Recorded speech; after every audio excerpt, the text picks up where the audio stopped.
Logging into other accounts. Make sure that we're all ready to go. And we need, let's see, there we go. All right, so that one's up, and this one, go home here, and we have view the channel. There we go. So we are ready to go. Looks like everything is all set. Let me confirm that the volume's good. Let's see. There we go. Yep, volume is set and ready to go. Let's continue. Hello, everybody. So today is August 6th, 2026. It is currently 3:12 in the afternoon. And the purpose of this stream is to demonstrate or to catalog, really, the process of acquiring academic skills. And what are those three skills? Those three skills are the acquisition of knowledge, or the capture of knowledge, the ability to categorize that knowledge and put it in a form that is well structured, and then the final element is the recollection. It's the recollection, that is the recall, and be able to reproduce the information. So the purpose of this stream is to demonstrate those three, is the acquisition or the gaining of those three skills. And in many ways, it derives from the principle that I first heard. I believe I first heard from Dr. Robinson, who was a big proponent in the self schooling and homeschooling communities. And I believe in turn he himself was quoting Richard Feynman and others of the same grouping. And the idea is that you learn a skill best when you teach it to someone else, or conversely, you show that you have mastery of a skill once you can teach it. And so the purpose of this stream, even though I'm really a complete novice in the areas of academic training, I still do want to try and implement the theory as much as I can, because I believe that in a way it shortcuts or almost like turbocharges the learning process, so that the fact that you are forced in presentation mode, that your brain is working overtime to try and make sense of the connections. So having that little extra bit of stress, if you will, is good. It's kind of that performance element, and so therefore it is worth pursuing. It's also worthwhile because then this world of the digital domain, the ability to stream, the world of the online and video content is not going away anytime soon. So the only way to make sense or to navigate this area is to become fluent in it, to become fluent in the art of presenting in front of a camera, presenting with a microphone, and as they say, microphone etiquette, camera etiquette. You learn certain structures. You learn how to maintain distance from microphone, for instance, and you learn how to put on a show, which is essentially what I'm doing here. So what is the show? Well, it's the most boring show on the planet at the moment, but what it is the acquisition portion, or acquisition part of the skills, is the ability to write using Gregg Anniversary Shorthand. Gregg Anniversary Shorthand. And what is that?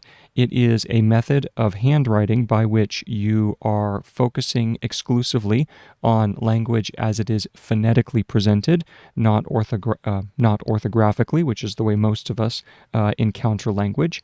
And in this phonetic experience of language and transcription, there is then the concept that language should be abbreviated, especially the words that are commonly used, a lot of the linking type words, and they're given very specific shapes, very specific forms, so that you further truncate the amount of effort that you put into the process of transcribing speech. And then on top of that, you add abbreviation principles and you add phrasing principles, and it just becomes a beautiful soup.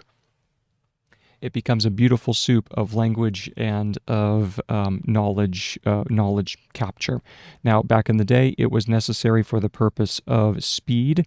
In the modern era, it is absolutely ridiculous to think that you can go faster than a machine. It's not worth your time. If you're learning shorthand to become fast, give up. It's not for you. But that being said, there still is one aspect of shorthand besides, of course, the curiosity and the hobbyist element. There is one viable use for shorthand, and that is the reduction in hand strain. When you are doing a lot of serious mental work and you're having to write down ideas, it's absolutely crucial for you to try and capture the understanding of the ideas. And sometimes, in fact, very often, using your hand is the best way to do this. It helps with your understanding even more effectively than using the keyboard, as some studies have shown. And with that being said, though, longhand, which is the orthographic methodology of spelling and of sentence construction, is very tedious, and you quickly fatigue, especially if you put in extended time.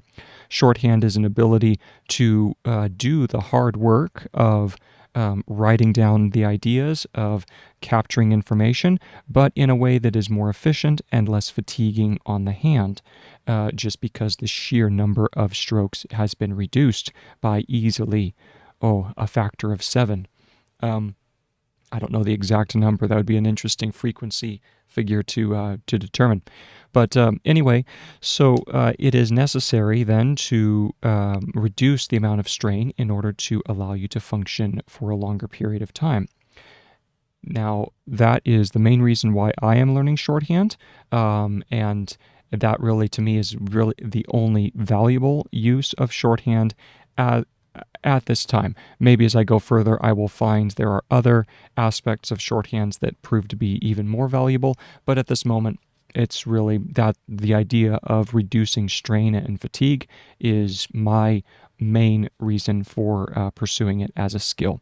Now, the book that I am using as my source to copy from, so I'm using Gregg's shorthand, and I'm doing it in almost a lived experience, if you will, so that I'm using the skill out in the wild. I'm actually hand copying a book. This book is How to Take Smart Notes by Sonke Ahrens, How to Take Smart Notes, and it is an excellent treatise on the use of a style of note-taking called the slipbox method, or the German is the Zettelkasten method. And this is the idea that any concept, any thought that comes to mind, if it is worth keeping, then you should be able to put it in your own words in 1 to 2 sentences, ideally 1 sentence. If you can take a thought and pull it down and write it on paper in 1 thought, it is worth keeping. If it is worth keeping, then it is worth connecting with other notes of equal value. This is the box idea of the slip box. So the slip itself is a piece of paper with a single idea on it that is worth keeping, and then you put it inside a box, and the box it can be symbolic or it can be literal, and it is the idea, or it is this conceptualization of interconnectivity between knowledge, so that every card has a unique identifier, and that unique identifier can be used to connect it to other pieces of information, or it can be subject to an actual lookup. If it's a worthy enough note, if it's a note that sparks a new train of thought, then the note itself can be identified and placed in some sort of index under keywords that help to spark and elicit a good conversation. And once you have this network and this framework of information, and you're constantly categorizing your information, then when it comes time to develop your ideas, to develop your thoughts, you're able to go into your slipbox, to go into this framework that you have created over an extensive period of time. And in a way, it's like going to a garden. You harvest the ideas that you want to use for your work, and you lay them out, you present them in some sort of format, you arrange them so that they are in an outline for a rough draft, and you begin constructing your work. Sonke Ahrens, his book is primarily interested in the use of the slipbox as it pertains to academic and nonfiction writing. I don't see any reason why it would be impossible for the slipbox to not be used in other applications as well. I'm personally interested to see its use in the development of mathematical notes, which is my area of academic study and my focus, going for a bachelor's in mathematics.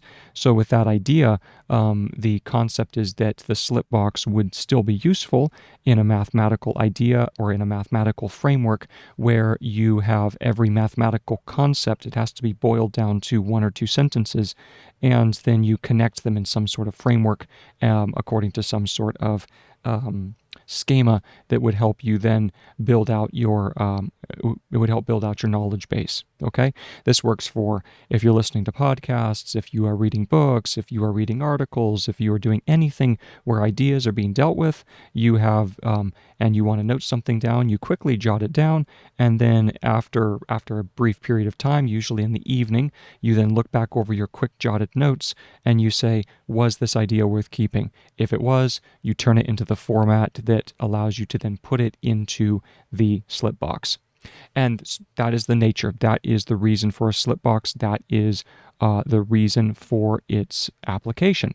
And that would be the categorization aspect of knowledge. Okay? So acquisition and categorization are the two elements of academic study that I am employing in this particular stream.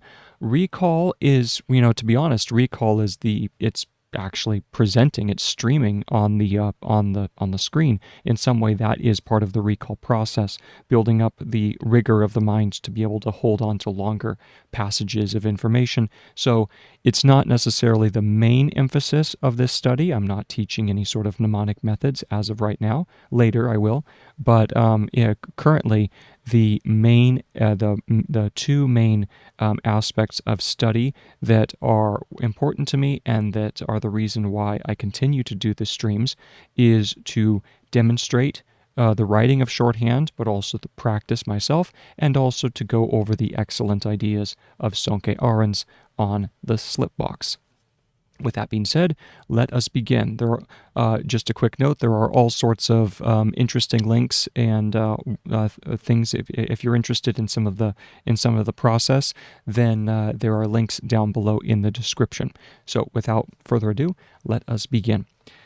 I am currently on page number 127. There are 158 pages in the book, so we're getting really close to the end, and I'm 2 paragraphs in on the page 127. This is section 12.7, facilitate creativity through restrictions. Facilitate creativity through restrictions. The idea that if you put restrictions on yourself, that you end up with a better product. All right, so let's make sure that we have the screen. I just want to make sure that everything is moving over as it should.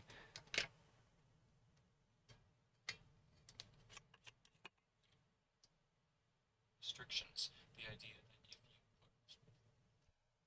that just making, yep, good. We're ready to go.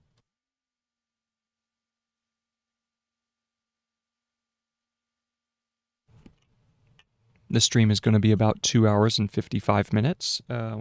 Usually I go for about a 3-hour stream, and so I've been yapping on for about 12 minutes, between 12 and 15 minutes, and so I've got 2 hours and 55 minutes left on the clock, so we'll see how much of the text we can write in that time. So he was just talking about how even though the digital programs lift the physical restrictions on the length of a note, I highly recommend treating a digital note as if the space were limited. And then he has here, you force yourself to be as brief as possible.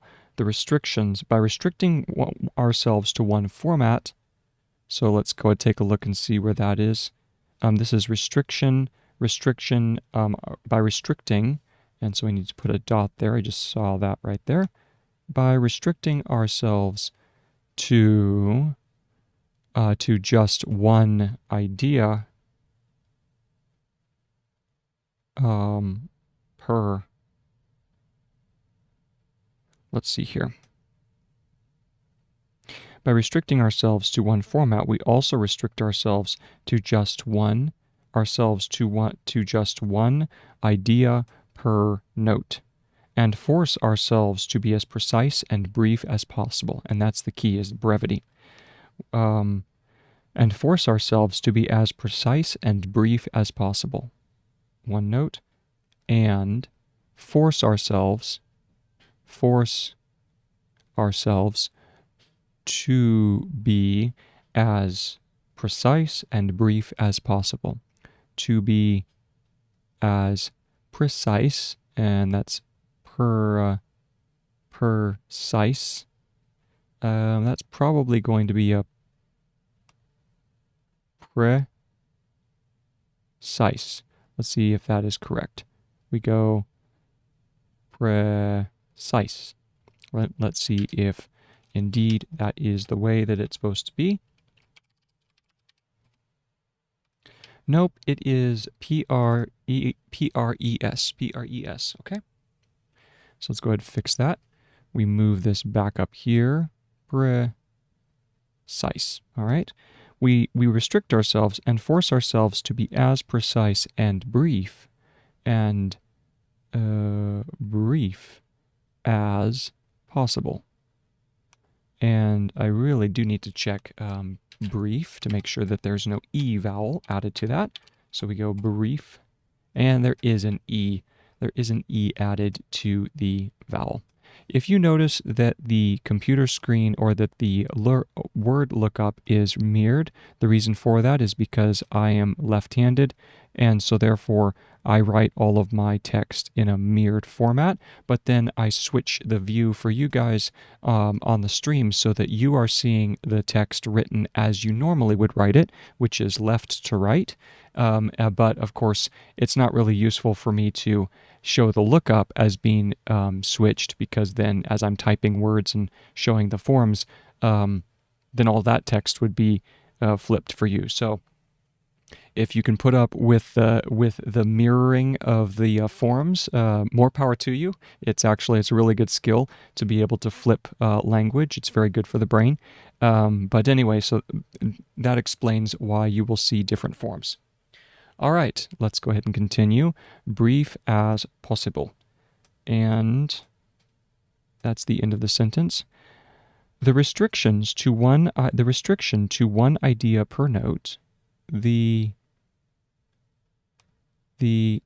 restriction to one idea per note is also the precondition to recombine them freely later. Is also the precondition. So we go precon, and this needs to go down here. Precondition to recombine them freely. To recombine, so recombine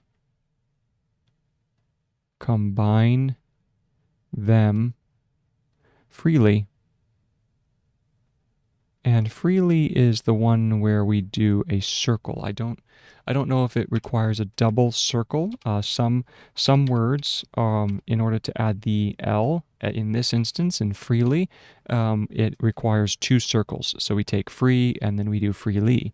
And if you do freely, then you have to add a circle below the line as well. Them freely,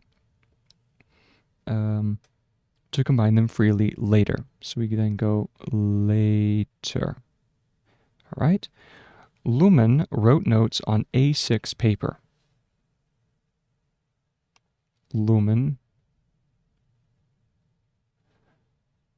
wrote notes wrote notes on A6. I'm going to go ahead and underline this to show that it's a non-Gregg format. It wrote it on A6 paper. This is 4 and 1/8.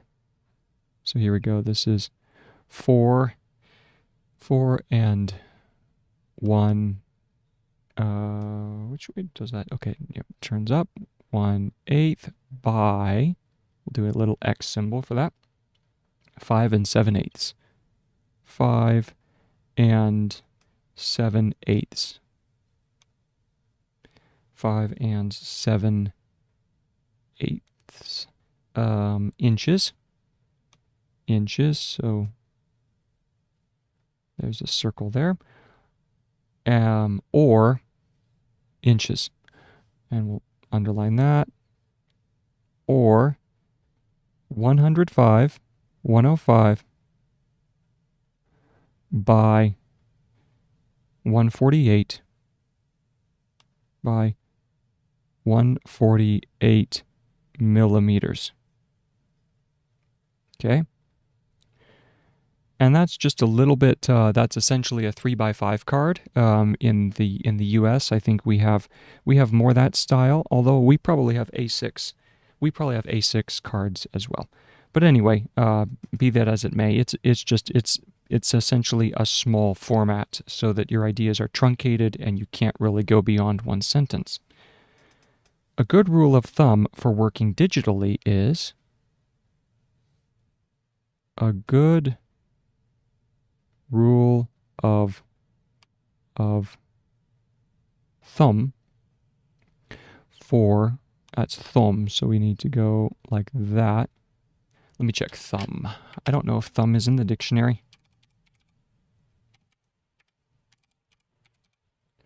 Thumb, it's just T and TH and then M and it curves up. So it is in the dictionary. Good.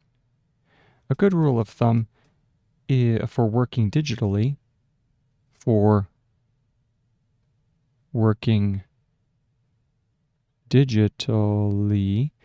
is, and then it's colon, each note should fit onto the screen.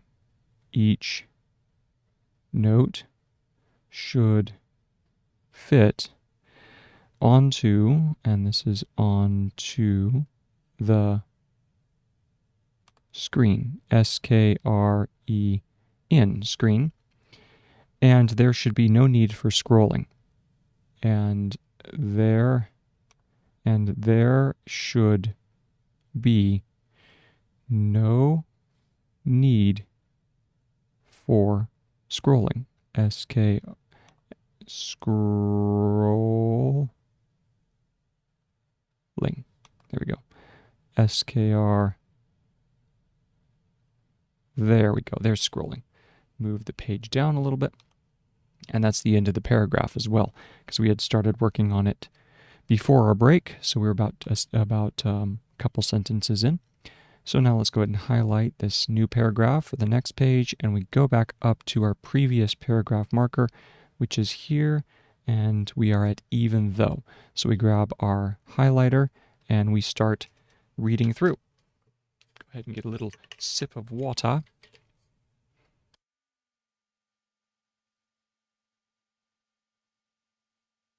Okay, here we go. Let us begin, shall we? Yes, we shall. Even though digital programs lift the restrictions on the length of a note, I highly recommend treating a digital note as if the space were limited,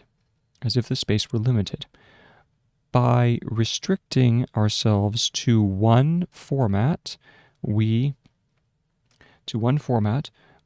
also restrict. Oh, and that's why. There we go. We also restrict ourselves to just one idea per note, and force ourselves to be as precise and brief as possible. The restriction to one idea per note is also the precondition to recombine them freely later. Luhmann wrote notes on A6. This is on A6 paper, and that's 4 1/8 by 5 7/8 inches, or 105 by 148 millimeters. Okay, and a good rule. So that was the sentence there, and then we have a good rule of thumb for working digitally is each note should fit onto the screen, and there should be no need for scrolling. All right, so there's that sentence. Now moving on. Now we have our next sentence, starting with standardized. Standardized. And this is standardized, I believe. If we go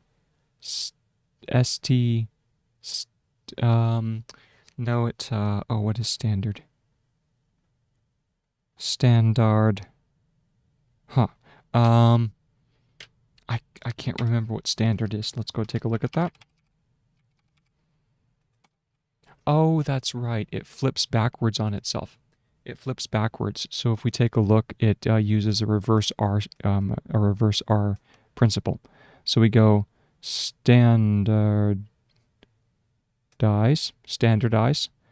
and standardized. So we then add a T on that one. So we go, let's try that again. We go standardized.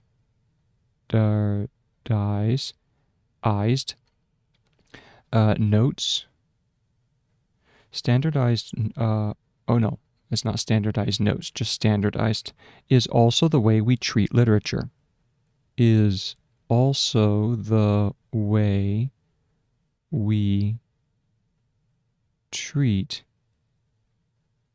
literature. It's also the way we treat literature and our own thoughts. And our own thoughts. There we go. Colon. Instead of using different kinds of notes or techniques, instead of using different kinds of notes or techniques for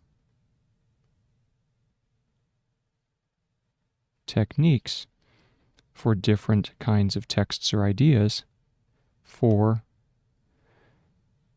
different kinds of texts or ideas, comma, the approach here is always the same. The approach here is always the same. Always the same. Simple one is always the same, comma, simple one.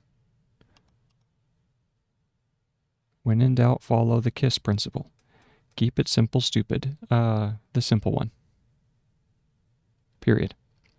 Literature is condensed on a note. Literature is, and then condensed. So this is condensed, maybe. Let's go take a look at that. What is condensed? Condensed. I don't know if I've ever had to use condense, at least not in recent time. Maybe. There's condense, though. It is really simple. And the T is added. So we're going to go ahead and add that then. We go condensed like that. Okay? Smooth it out just a hair. Densed, like so. Literature is condensed on a note. On a note. Comma. Oh, I need to add a page below this on a note saying. I'm going to go ahead and add that, and then I'm going to add another page below. We're getting close to the end of this section because 12.7 has 1, 2, 3. Yeah, 12.7 has three pages. So we'll be able to then do 13. And remember that there are only 14 sections plus the afterword. So like I said, we're getting pretty close. How to take smart notes. This is 12.6 through 7, and this is currently page number 11. Okay, go back up. There we go, and where were we? Literature is condensed on a note saying, on page X it says Y. On page X it says Y. And that's really nice. I like that. It's always standardized. On page, and page we can do, I know I created a brief form for page, but let's see what the actual version is. Yeah, just real simple, straightforward. It's PAG. On page X, underline that, comma, it says Y. It says, and then Y. It says Y. There we go. Comma, and then close parentheses. So that's the form. On page X, it says Y. Okay? And later stored with the reference in one place. And later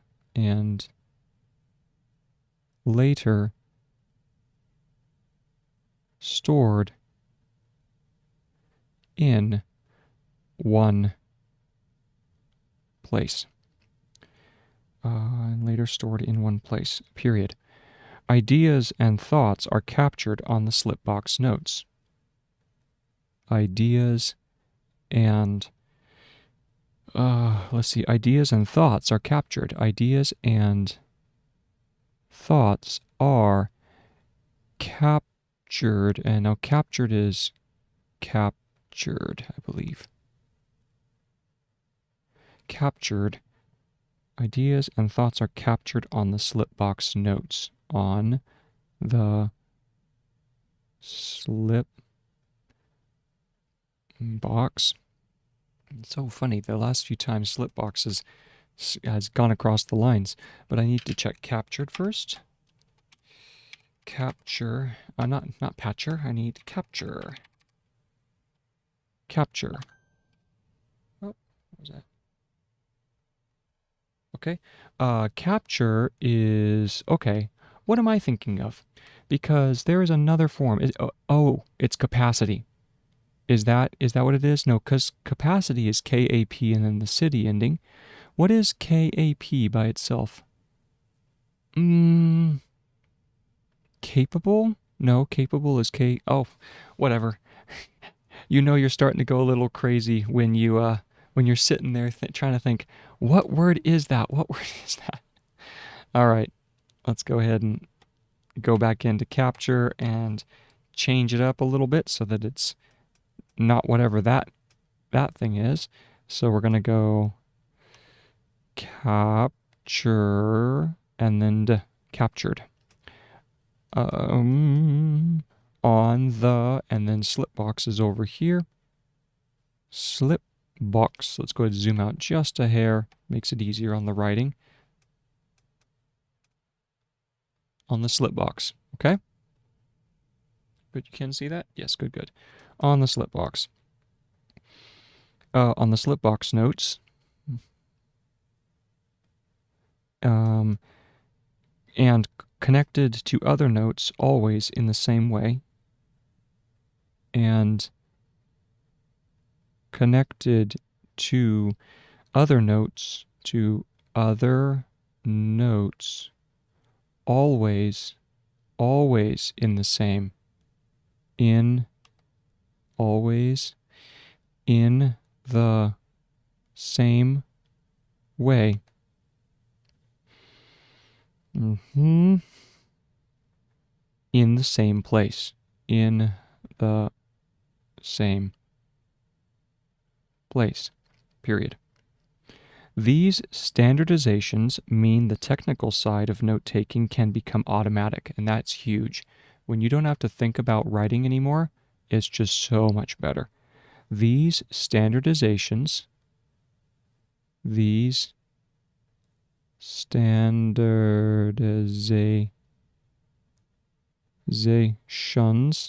is that standardization? Let me check that. Oh no, it's not. Because standard, oh yes, it's gotta be, nope, a standardization, that's what it is. So we have to do the isation ending, okay?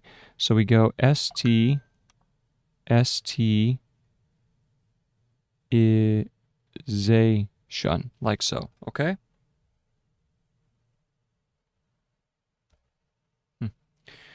All right, standardization. Let's clean this up a little bit.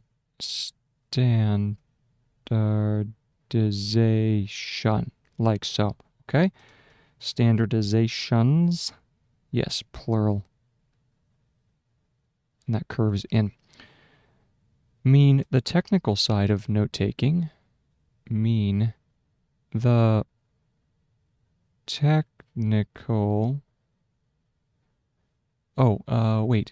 No, that's incorrect, because this is the one where we can go tekken, and then, is it ol ending for technical? No, that would be technicality. I think we can just do a disjointed K, correct? I remember we saw this one, I think it was earlier in the first half of the stream. Technical. Yes, that's right. Tech and then nkl. There we go. This means that let's go ahead and make AM just a little bit more streamlined. This means that the technical side of note taking can become automatic.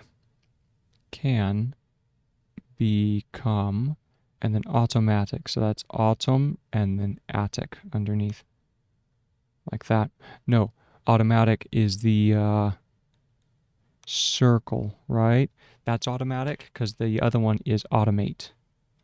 Am I understanding that correctly? Automatic. Nope, it is the circle. If it's an oval, it's automatically, right? Something. All right, becomes automatic, period. Not having to think about the organization. So here we go. Not having, oh, and that makes a beautiful phrase right there. Not having to think about the organization, to think about the organization, and organization is just the org, if I remember correctly. And yes, that is correct. Organization is really good news for brains like ours. Is really good news. Good news for brains like ours. Brains like ours. Period. The few mental resources we have available, the few mental resources, this is resources, we have available comma, we need for thinking. We need for thinking. For thinking about the actual relevant questions, about the actual relevant questions, colon, those concerning the contents. Those concerning the contents. Those cons. Oh, that's the concerning. Isn't that? Oh, wait, no. Oh, I'm starting to fake myself out again. Concern. Yeah, okay, so concern does require S-E-N. So we'll go ahead and add that. We have concerning the contents. The contents. Like so. And that's the end of that paragraph. So now we jump back up in the readings and where is our, there's the paragraph right there. So we begin, but I'm going to grab a little drink of water first.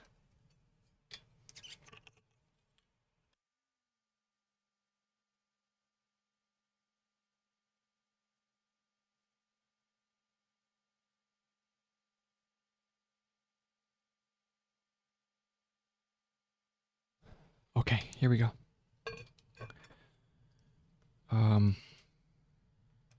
Standardized is also the way we treat literature and our own thoughts.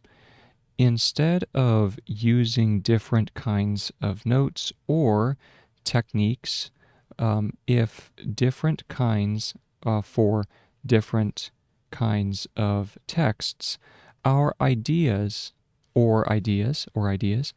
the approach here is always the same. Is always the same. Simple one. Literature is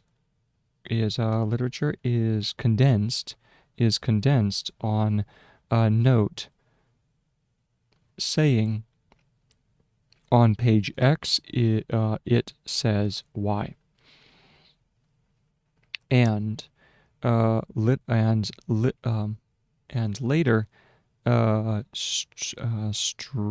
what is that, stored? And later stored in one place. Ideas and thoughts are captured on the slipbox notes and connected to other notes already in the same way, in the same place. These standardizations, this standardization, should be these standardizations mean? Oh yes, these standardizations mean, so that shouldn't be means.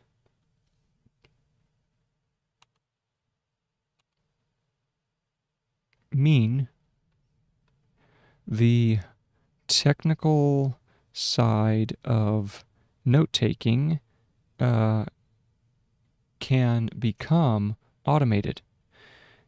In not having to think about the organization is really good news for our brains. That should be for our, right? So we need to add an hour for our brains. No, for brains like ours. There we go. For brains like ours. He had just changed the order. The few mental resources. Let me check resource just to confirm. Yep, and then resources. It does. Yep, curves back down. Mental resources we have available. We need for thinking about the actual relevant, questions. Those concerning the contents. Let's check contents, and then we're ready to move on to the next paragraph. content, and contents. Beautiful. All right. So moving on, this kind of self-imposed restriction. So let's add a new paragraph marker, and we'll highlight it so we can go back to it. And here we go. Move down on the page. This kind of self-imposed restriction, this kind of, now self is the one that turns away. No, no, it's the one that turns in. Because circ, what was it? We had circ and super turn in, and does self turn away? I think self turns away. So I'm gonna try it. We'll try self-imposed, imposed restriction, but let's go check self-impose. I know I added that term, self-impose. Okay, so the S does curve towards, it curves away from the beginning of the line of writing. So we have to do self-imposed, and then we add the T afterwards. Restriction is counterintuitive. And then counter, this is doesn't it curve, and it's like intuitive? No, that's not correct. It goes intuitive, I think. Let's go ahead and check and see. Is counter into, okay, intuitive. There we go. It does require the diphthong, so it's intuitive. And so for that, we need to go counter, which is the K, the disjointed K as a prefix, and then we come up here, intuitive, like so. Counterintuitive in a culture, and then culture is KL, culture, right? I think it had to be the whole thing. We did this in the first part of the stream. Okay, there is no vowel shift between L and T, so we can go ahead and clean that up. There's just a slight angle shift, so we go culture, like so. Okay, so that's culture, where more choice is usually regarded as a good thing. Where more choice is usually regarded, that's just R, isn't it? R-E and then a D underneath is regarded. So we're going to go ahead and check that. See? Regarded. That's unregarded, but that's regarded, so we're good there. And it doesn't have to be above the line of writing. It's just down here, just chilling. Regarded. Wait, hold on. Before I say that, let me check. Regard. Yep, regard is not, it's not dependent on the spacing. So regarded is there. What have we got here? Is usually regarded as a good thing. As a good thing. And more tools to choose from, seen as better. And more tools, give myself a little bit more room there, so we go tools seen as better, and more tools to choose from, and more tools to choose from, seen as better, seen as better than having less at hand. Than having less. Now, less does not have the E, correct? No, less does. What am I thinking of? Is it list? I think it's list. Less has the E. What about list? List does not have. So list does not have an E. Less does have an E. Okay? So you've seen less at hand. Less at, and then hand. So we just swoop up there, and there's hand. Period. But not having to make decisions. But not... Oh, and here we can do our not having again. But not having to make decisions, to make decisions is, can be quite liberating. Can be quite, and liberating is liberating, I believe. Let's go check that. Yep. Clean that up. That's liberation. We need liberate. Yes, that is liberate. Good. Beautiful, beautiful. Period. In his book, The Paradox of Choice, so we have in his book, quote,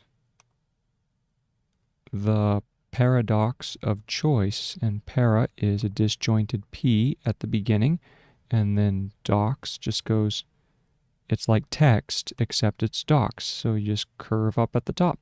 The Paradox of Choice,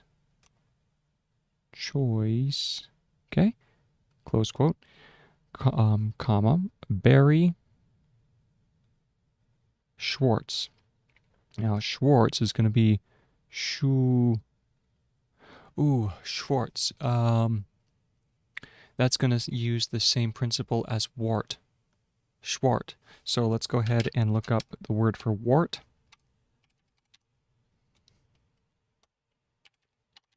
Wart.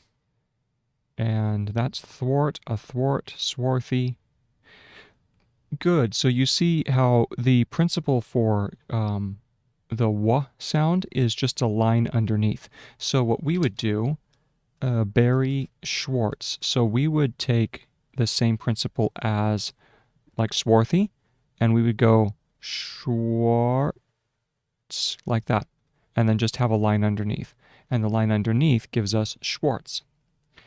And it depends on the language. So if like you were doing, if you were saying that in German, then it would be Schwarz. So that would be S, SH, F, and then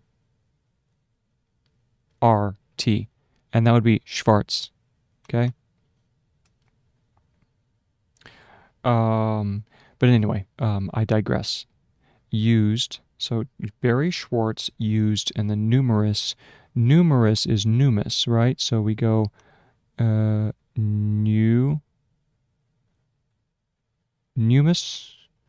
I believe. Let's go ahead and check and see if that's correct.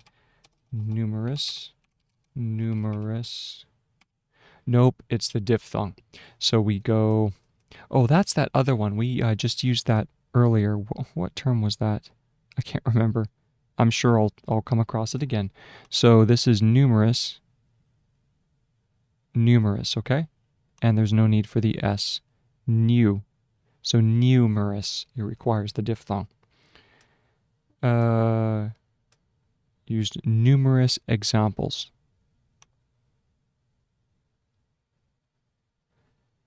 Comma. Let's go ahead and give that S just a little bit more of a bump at the base, comma, from shopping, good, to, from shopping to what? To debt. No, to career options. to career options. And career is going to be, let's look up career. Career, I'm assuming. Let's go ahead and see if that's correct. Isn't this the one where it requires the other E, though? Career. Yes, so there's no need for the A, and there is the E vowel is used. So we go and then rear. There we go. Career options, and options is options. Go ahead and check that. Very nice. There's options to romance. To romance. And romance is going to be ROMAN and then S. Let's see if that's correct. Oh, no need for the A. It's just romance. Okay, so we go romance like that. Comma, to show that less choice. To show that less choice can not only increase our productivity, can not only increase, we've done that, right?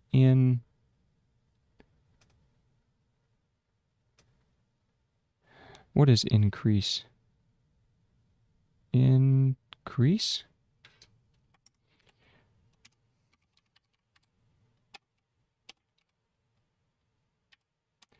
Okay, so it does require the E ending. It does require the E vowel. Increase, there we go. Not only increase our productivity, increase our so we go productivity, comma, but also our freedom. But also our freedom. Good old Braveheart. Yay, yay. I haven't seen that movie. I have not seen Braveheart. I'll watch it. I'll watch it once I'm done with my bachelor's. Then I'll be free. It'll be fitting, won't it? So we have freedom. Freedom. Okay? But also our freedom, and make it easier to be in the moment. And make it easier. And make it easier to be in the moment. To be in the moment. And that's momo, right? Momo. Oi. Yep, that's moment. And enjoy it. And enjoy. Enjoy it. I'm going to assume that's enjoy. Check it. Yep, pretty simple. And enjoy it. And that was Schwartz 2011. Schwartz 2011. So that's Schwartz 2007. I take that back. Schwartz 2007. And that's the end of the sentence. Not having to make choices can unleash a lot of potential. Not having to make choices can unleash leash. I did leash, right? Unleash.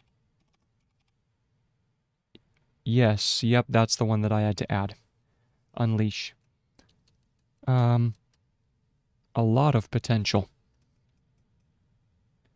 A lot of potential. So that's going to be potential.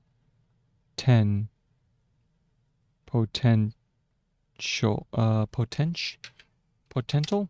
Is that what it is? Let's see, potential. Potential. Oh, okay. It's just potential.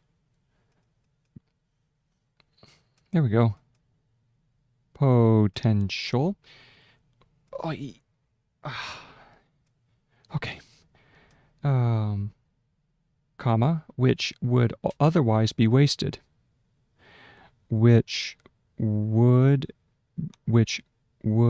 be, I think that's actually which would be, right?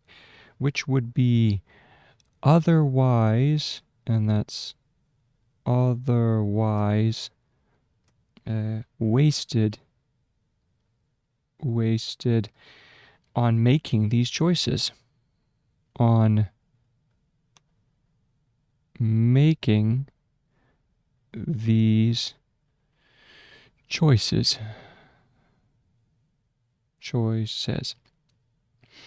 Period. Academic writing should definitely be added. Academic writing should be added. Should definitely be. We go should, and then what is definite? I think it uses the def, right? So we go def, and then definite, definitely, for definitely,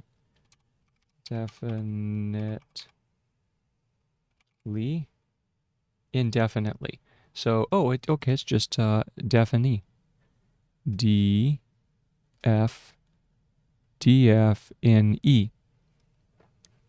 Should definitely be added to Schwartz's list of examples. Be added to Schwartz's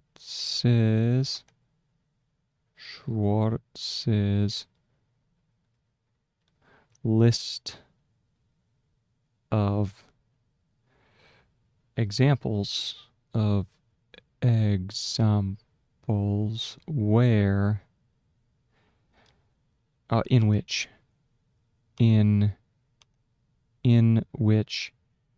less choice is better. Less choice is better. And that's the end of the paragraph. So now we go back and we read that. This kind of self-imposed restriction is where we're looking to start. So, but before we do that, I'm going to drop a paragraph marker here and give it a highlight.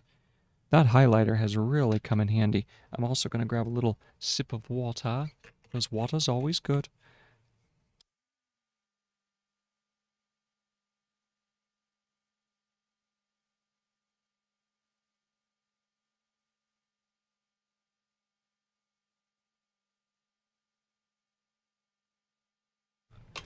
All right, so now let's continue. We go back to the previous page, previous section, which is here, and zoom in, look at the section, which is this. This kind is what we're looking for. So we go, this kind of self-imposed restriction is counterintuitive in a culture where more choice is usually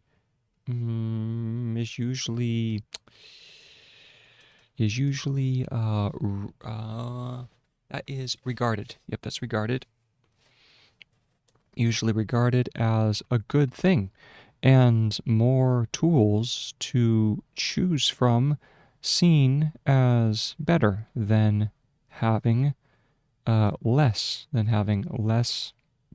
to less at less at hand. Come on. Oh, tried to undo that. I was going to rewrite the T to make it just a little longer. Tea time, a little longer. Less at hand.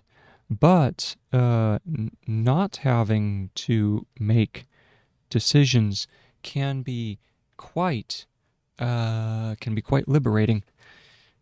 In his book, The Paradox of Choice, Barry Schwartz, and Barry needs to have two little dashes under there to show that we're dealing with a normal or not a normal proper noun. Barry Schwartz used numerous examples from shopping. And I need to fix shopping to make the SH just a little smaller. So we go shopping, from shopping to career options to romance, to show that less choice? Was it less choices or less choice? I think it's less choice. Yeah, singular. Singular, man. That less choice can not only increase our productivity, but also our freedom and make it easier to be in the moment. And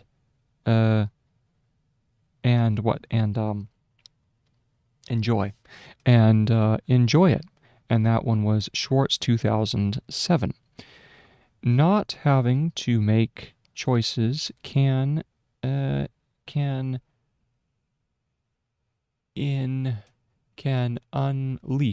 unleash a lot of... I need to check Lot. Make sure it's not Lot's wife. A pillar of salt. Lot. Yep, there's Lot. Good old Lot. Good old Lot went to Sodom and Gomorrah. All right, so lot of potential. A lot of potential, which would be otherwise wasted on making these choices. Academic writing should definitely be added to Schwartz's list of examples in which less choice is better. That is so true. Less is more. Less is more. Such a good concept. Okay. And now, moving on. The formal standardization of the slip box. Here we go. The formal standardization. So we go standardization of the slip box might seem to be at odds. Might seem to be at odds with our search for creativity, with our search for creativity. Oh, come on. This is creativity. There we go. For creativity, period. But here too, it is more likely the opposite. But here too, comma, it is more likely the, and then opposite is opposite. I think, is that, or is it just opposed? I can't remember. Here we go. Opposite. If I could spell it correctly.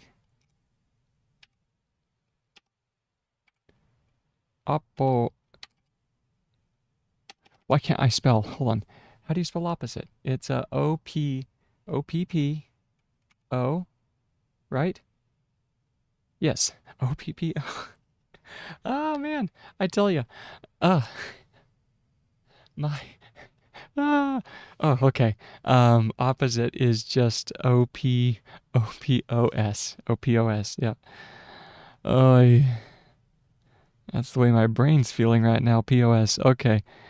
Uh, opposite. But here too, it is more likely the opposite is true. Is true.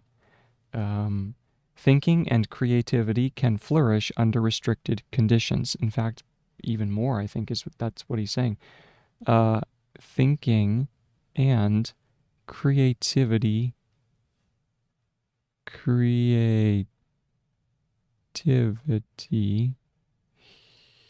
can flourish under restricted conditions, can flourish.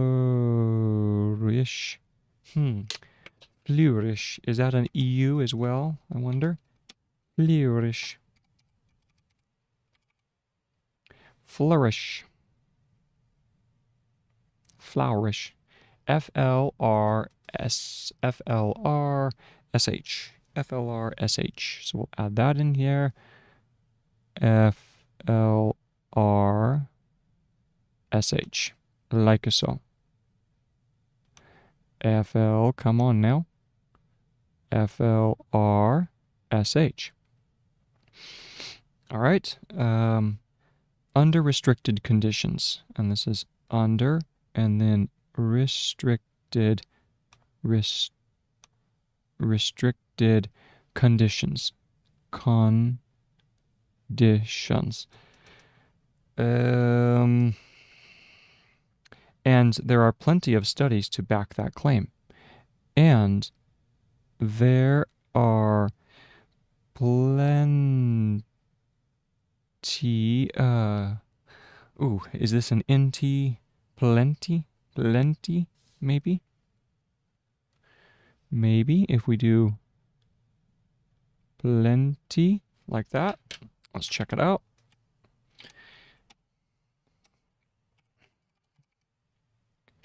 Yes, very nice. So that's plenty. Now it's a little bit it's a little bit smoother. That's one thing that I'm wanting to work on with these forms, is that they're just smooth. All right, there we go.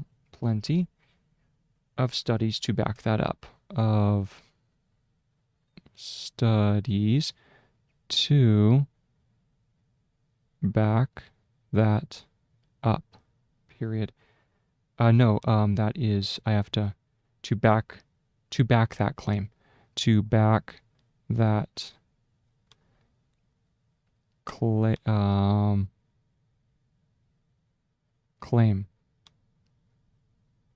Is that a curved or is it straight? Claim. Let's see if that is correctamundo. No. Oh, why did I put, let's see, K? That would be kaplane? Kaplame? Oi. No good, no bueno. So we're going to do claim to back that claim. And that one, the references there are Stokes 2000, so that's Confiture Stokes 2001. Stokes, move this down here a little bit. Stokes 2001. Reinberger. Oh, our good friend Reinberger again. Rein, and this should be up here, so we're going to do Reinberger. right? Reinberger. What year? 1997. 1997. Okay. Period. The scientific revolution started with the standardization. I need to add another page below this. Here we go. How to take smart notes. H T T S in 12.6 through 7. 6, 7. That's that meme's never gonna. I don't know if that meme's ever gonna die. At least not in my brain.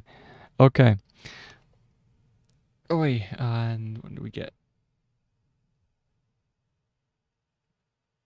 Okay. All right. That was Reinberger. The scientific revolution started with the standardization. So let's go ahead and move this down here. And we have the scientific,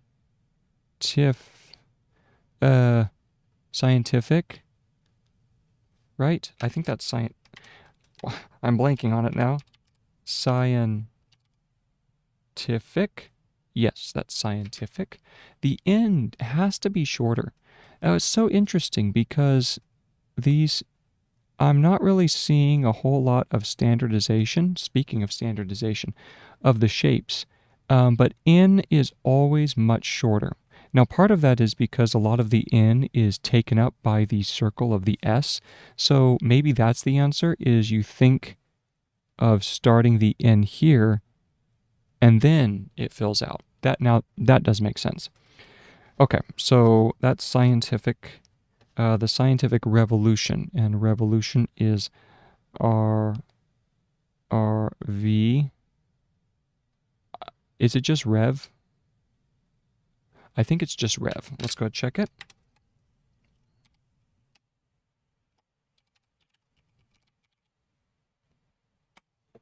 There we go.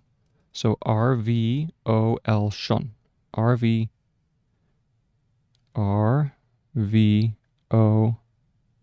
shun. Revolution.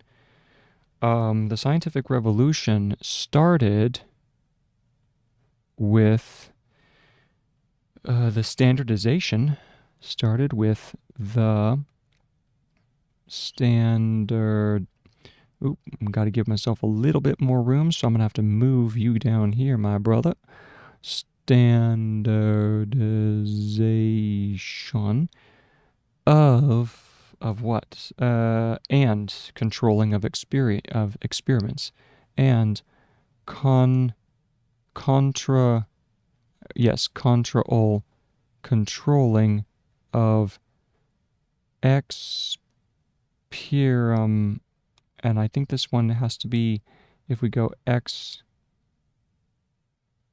experiments, I think it has to have two E's, right? EXPERIM. Yes. Oh, but that would be an L. No need for the L. So it's just EXPRE. So EXPREM experiments, comma, which made them comparable and repeatable. Which made them comparable, comparable, and repeatable,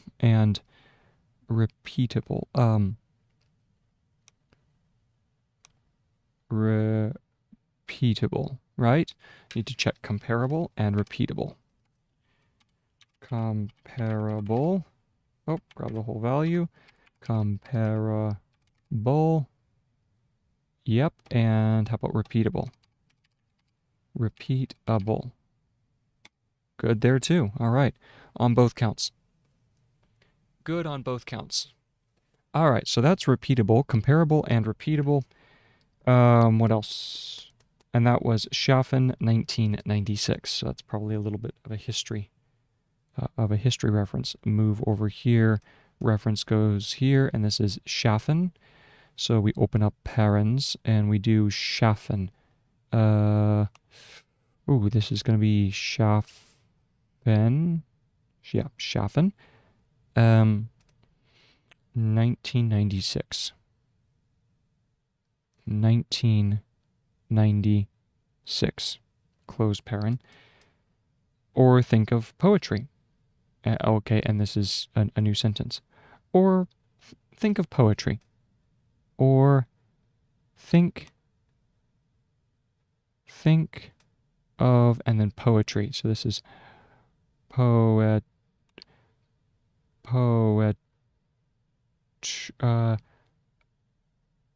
poetry, right?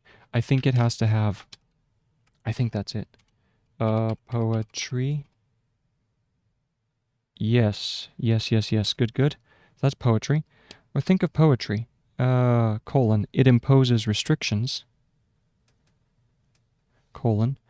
It, and here we have imposes restrictions. In terms of rhythm. In terms of rhythm. So I got rhythm. You got music. I got no music. Got no music right now, that's for sure. Rhythm. Bye-bye music. Bye-bye music, man. Alright, so rhythm? Rhythm? Is that it? Nah, no, that does not look right. RHYTHM. It curves, both of them curve up, so the circle vowel goes on the inside of the curve. So we'll add that there. We have rhythm. Okay. It imposes restrictions in terms of rhythm, comma, syllables. Syllable. That's going to be syllables. Let's see if that's correct. We're going to syllable, and that is correct. Good. Maybe just a little bit more of a closeness between the S and the L. Syllables. Good. Or rhythm. No, or rhyme. Rhyme is going to be R-I-M. And that's plural. Good. Period. And then haiku. Here's our haiku. Haiku.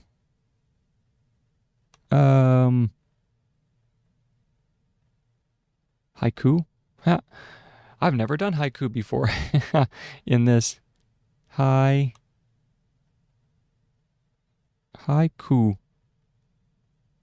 And I'm going to have to add that to the dictionary.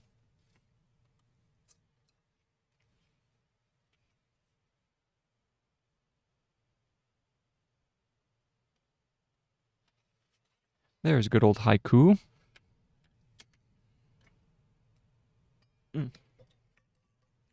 Some water first, though.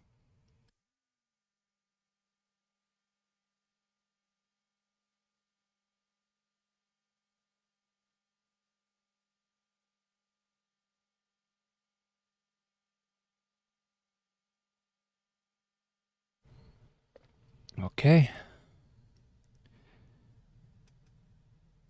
Haiku.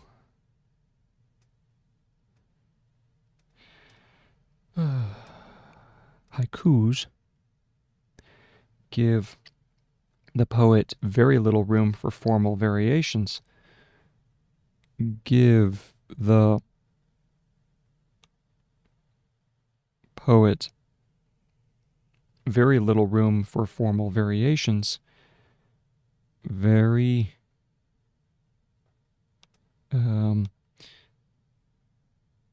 little, come on, little room for variations, and this is variations.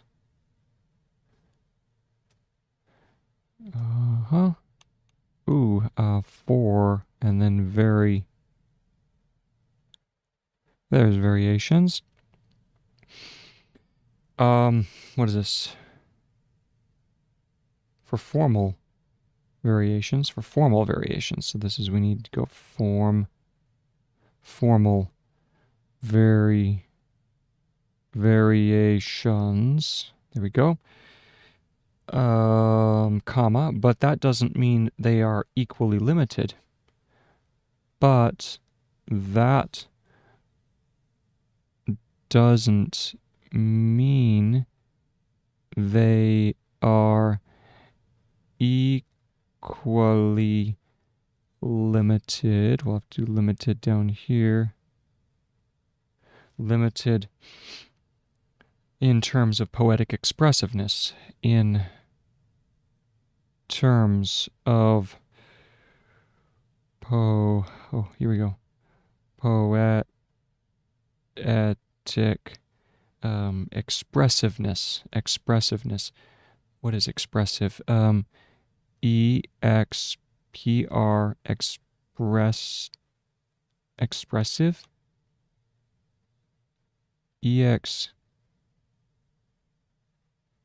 Oh, hold on. Oh, I think I remember expressive. Isn't that the one that goes ES? No, oh no, that's not expressive.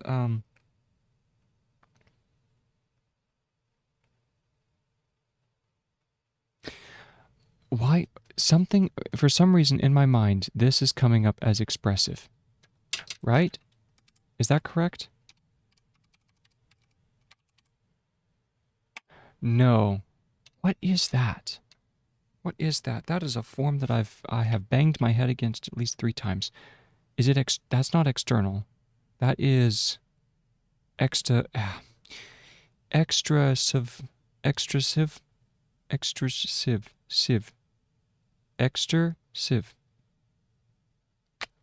I can't think of it right now. It doesn't matter. Let's just do expressive. Let's do expressive, and I'm sure we will learn the forms as we need to. So this is expressiveness. Okay. A poetic expressiveness, period. On the contrary, so let's move down here. On the contrary, so we go contrary.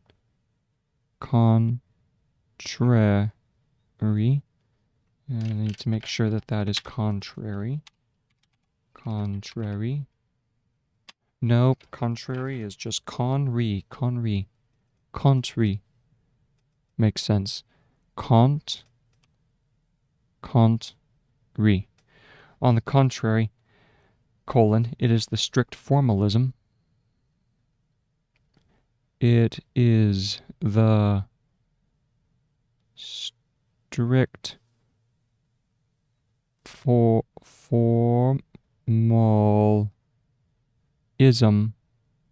formalism that allows them to transcend, that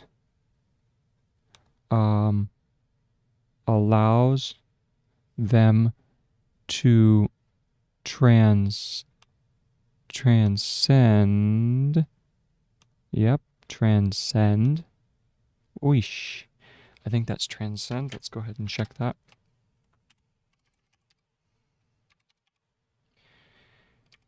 No need for the S, so it's just transcend. Makes sense because the S is already built into trans. So we go transcend, to transcend time and culture. Time and culture. There we go. And that's the end of that paragraph. So now we're going to go ahead and read back through it. But first I'm going to go ahead and leave a paragraph marker here. Mark it with a highlighter, and we jump back up. Find our previous section right here, and we begin. The formal standardization of the of the slip box might seem to be at at odds with our search for creativity. But here too, it is more likely the opposite is true. Think about, or thinking and creativity can flourish under restrictive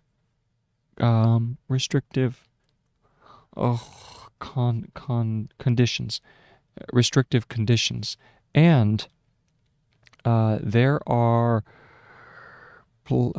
plenty of studies to back that claim. Confitur Stokes, Confitur Stokes, 2001, Reinberger, 1997. 1997. The scientific revolution started with the standardization and controlling of experiments and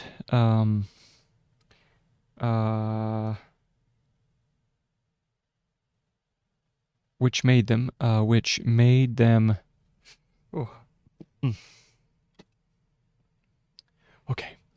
which made them comparable and what is that? It's and repeatable. Comparable and repeatable. Chapin, 1996. Our thinking of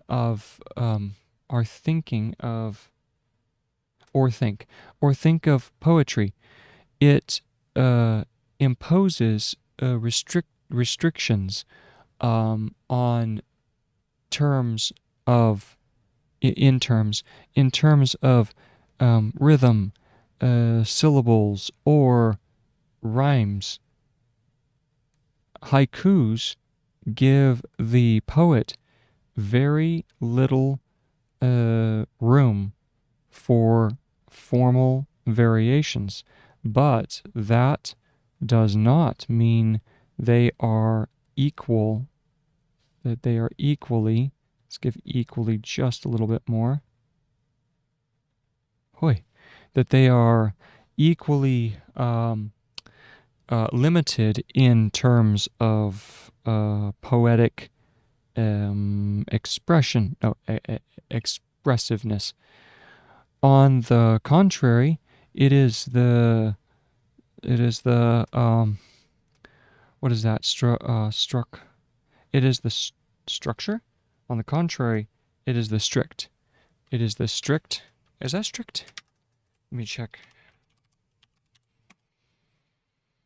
Yes, okay, that's strict.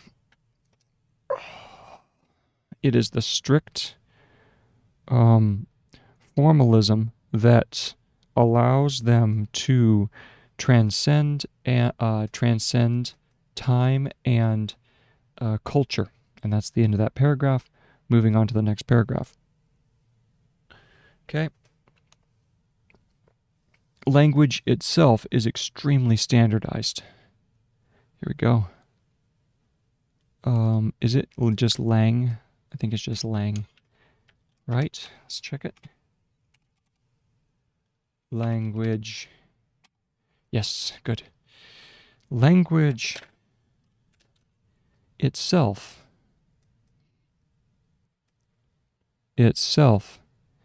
is extremely standardized. Isn't extreme? I think that's extremely, right? It just goes ES. No, it's this. Extremely. It's an exter. That's right. Exter ME. Like that. See if that's correct. Extreme and extremely. Yeah. Good. Good. So language itself is extremely standardized. Standard, standard, standard, oh, hold on, let's see here. Standardized,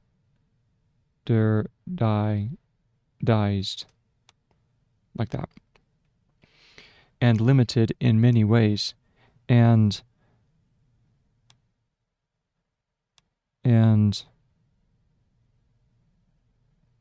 limited in many ways. Period. English speakers are restricted. English, and this is Angish.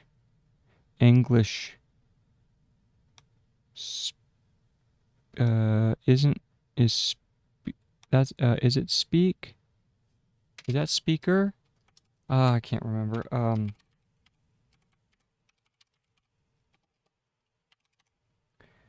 Yes, SP. So SP and then a disjointed R for speaker. English speakers are restricted to the use of only 26 letters. Are restricted to the use of only 26 letters.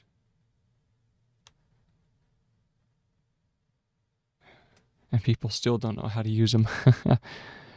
Restrictions, and people still don't know how to use all the capabilities to the use of only 26 letters. But what that enables us to do, it's true. But what that enables us to do, I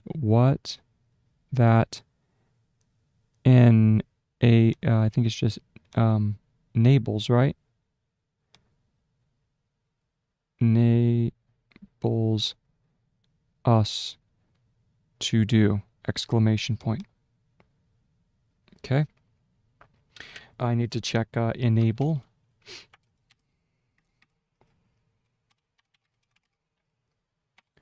Okay. I was wrong. It's I remember this one. Okay. Or I should say I recall this one. Enables. Like that. Enables us to do, exclamation point. We can write novels, theories. We can write novels. What is that? Is that novel? Or is novel is just NOV? I think novel is just NOV. Novs.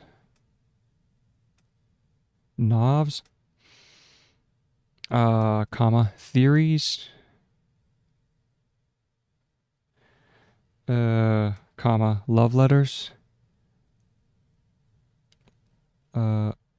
Letters, comma, or court orders, or court. Is that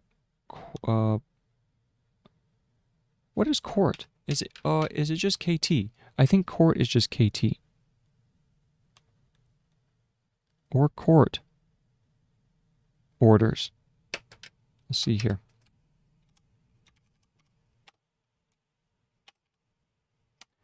No, it's KO. KOT. Okay? KOT. Court and then orders. I think order is that. And if you do orders,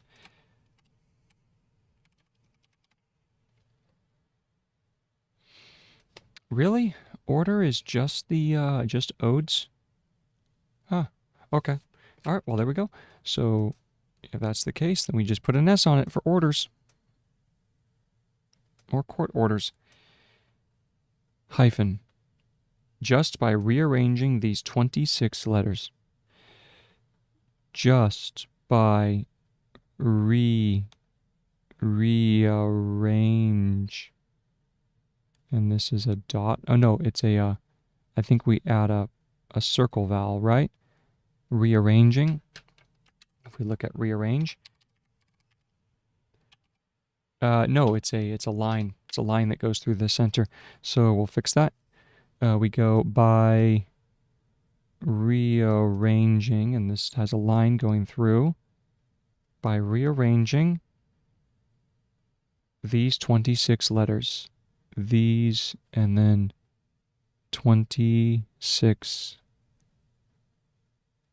letters, period. This is certainly not possible. This is certainly not possible.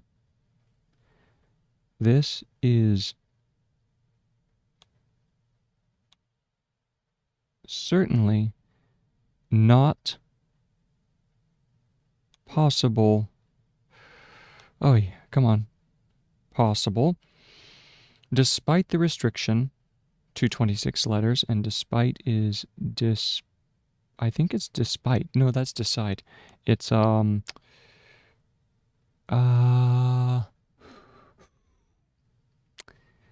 Pite? Is it just DSP? I think it might be that. If we go DSPy, despy, maybe. Let's go ahead and check.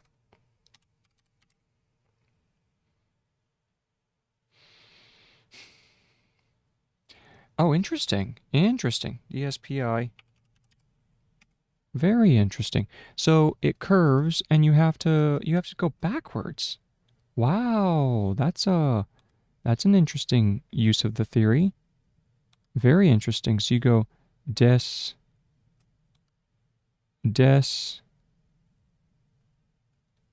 pite. Huh. Wow. Okay. All right. Well, I'll go with it. Despite. Ah, fascinating. Okay. This certainly is not possible despite the restrictions. Despite the restrictions to 26 letters, to 26 letters, but because of it,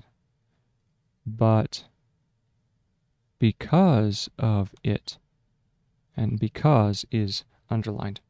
What's so interesting is you think about Gregg. Gregg has not even 24 strokes, and with this you can encode the entire language. You think about how simple it is, and yet you can do so much. With restriction, you can do amazing things. All right, but because of it, nobody will open a book. So comma, no, period. Nobody will open a book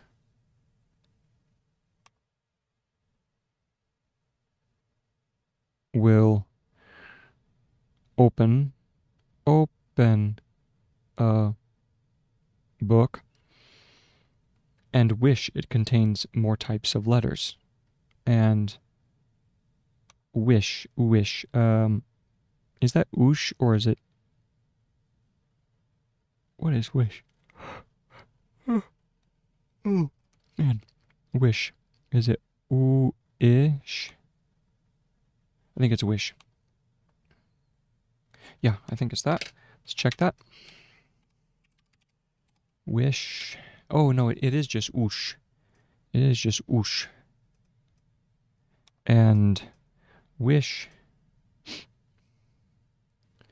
it contains more types of letters. And wish, it contains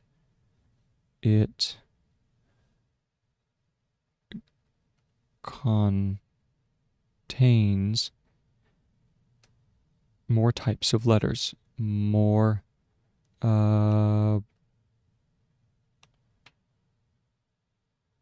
types of letters, comma, or be disappointed, or be disappointed. Isn't this disjointed? I think it's disjointed for disappointed, right? Disappoint.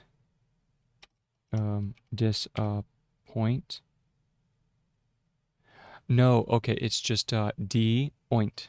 There we go. De-oint. Here we go. Disappointed that because it is, again, because it is, quote, or comma, again, close quotation, or close comma, just another variation of the same alphabet. Just another variation of the same alphabet. I think we've done this one before. It's alphab. I think it's alphab for alphabet.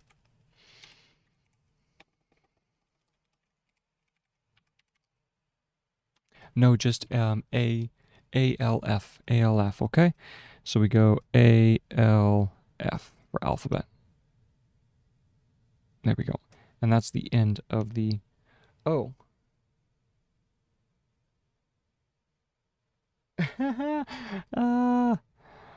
Oh, that's funny. Okay. He has a little footnote in here. Is that 30? Yeah. He has a fun little footnote in here. Okay, this is funny. An exception might be to the author. So, an exception, right? Exception might be made. Let me check if that's exception. Yes. Oh, no, it's exception. Exception. An exception might be made to the author of my favorite and then this is a TripAdvisor is the name of the company, so we has to be pluralized, or not pluralized, made into a proper noun. So we go TripAdvisor.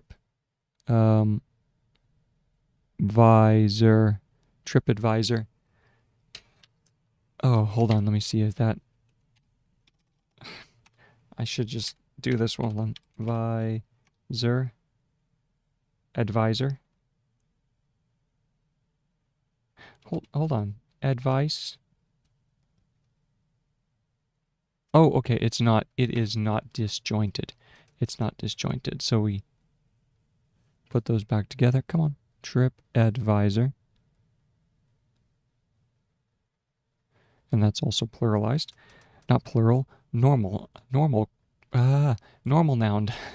I'm just making up words now. An exception might be to the author of my favorite TripAdvisor review.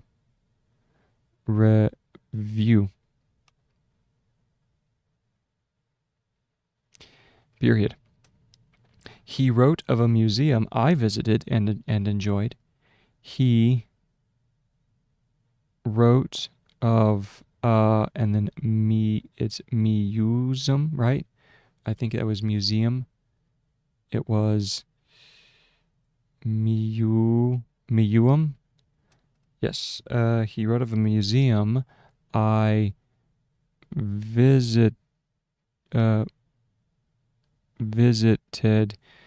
and then in parentheses, and enjoyed, and this is what he had to say. So this is what the reviewer had to say. Move it down. Quote, there's not much to see in this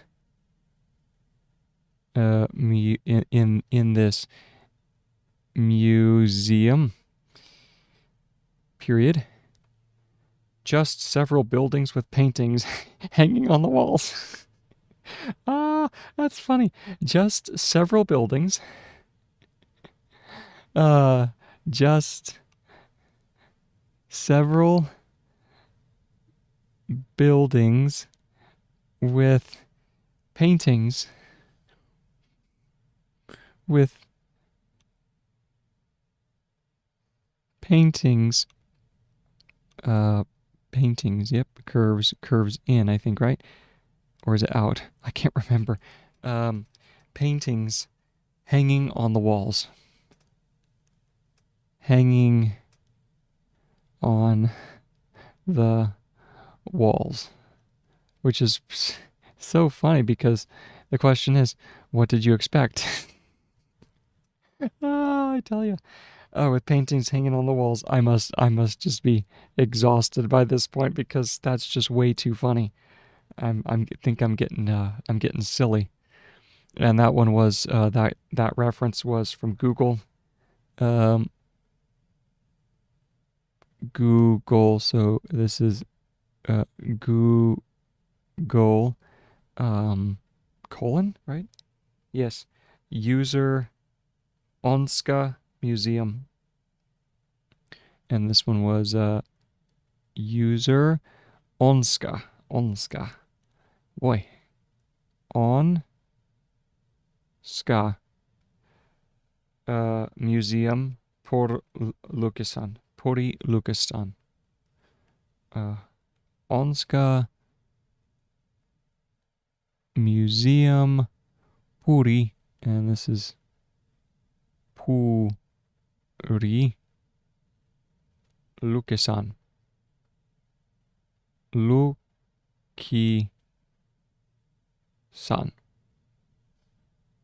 Whatever that means. I'm not sure exactly what that means.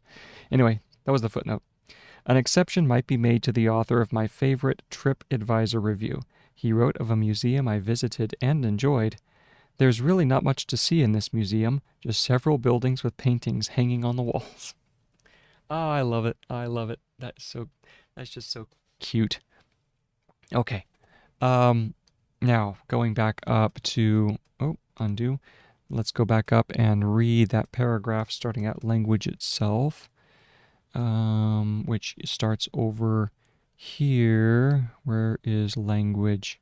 Hopefully I dropped a paragraph. I did drop a paragraph marker. Nice. Here we go. And we start.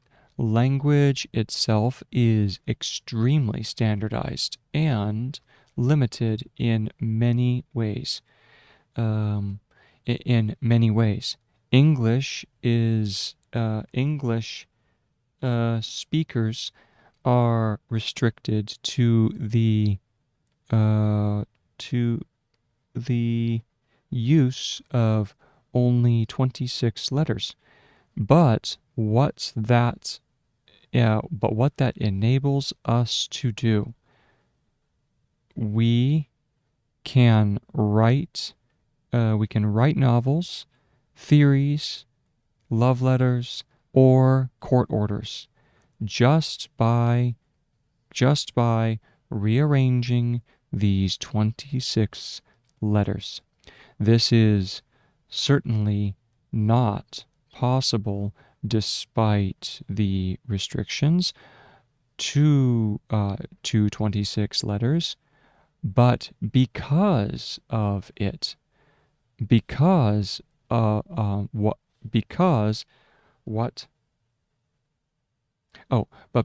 it, nobody will open a book and wish it contains more types of letters, or be disappointed because it is again just another variation of the same alphabet. And then here's his little quote. An exception might be made to the author of, I need to check author, see if it's correct.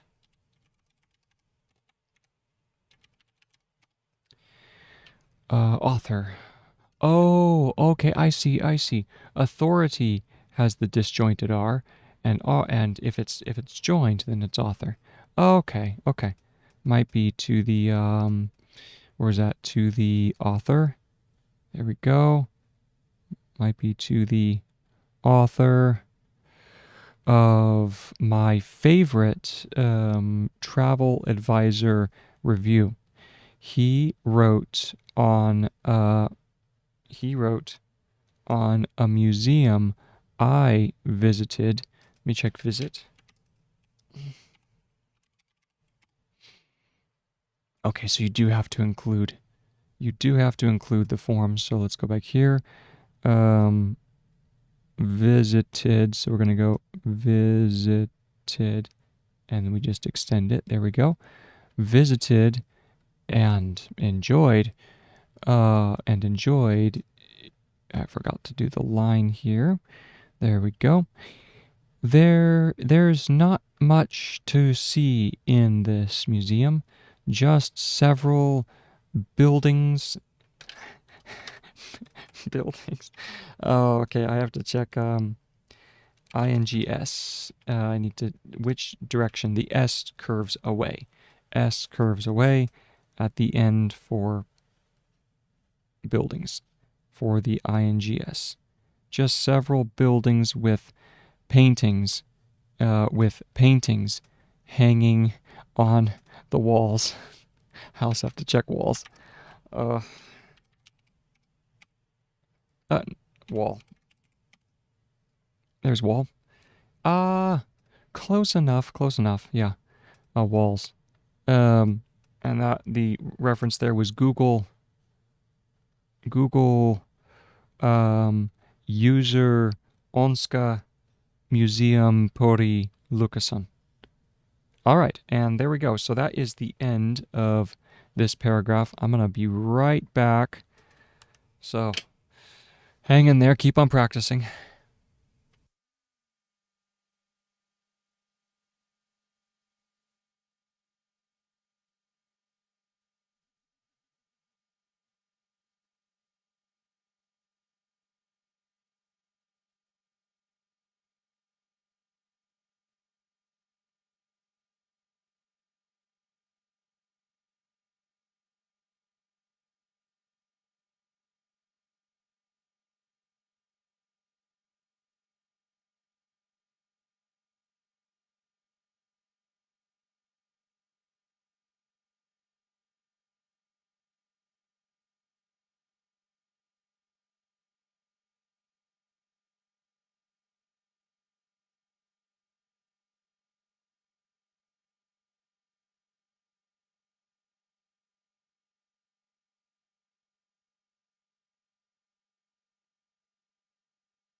All right, back at it. Here we go. There we are, set. A clear structure allows us to explore. So let's move down the line here a little bit. Boy, a clear structure allows us to explore. New paragraph marker. And let's highlight it. There we are.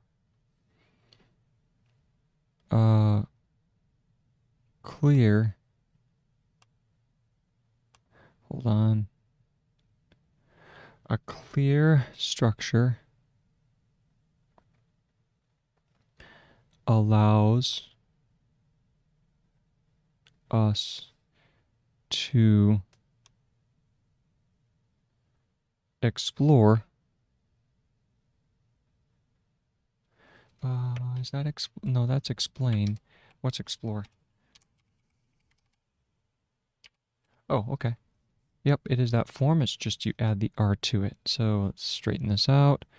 To explore the internal possibilities of something. The internal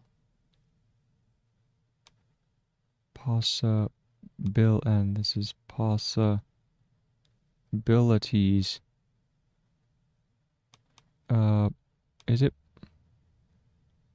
possibilities of something?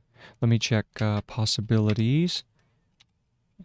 Possibility. Yes, so we don't need to have the ES. We just have to have the S. The possibilities, the internal possibilities of something. Period. Even the act of breaking with convention. Even the act of breaking with convention. Convention? No,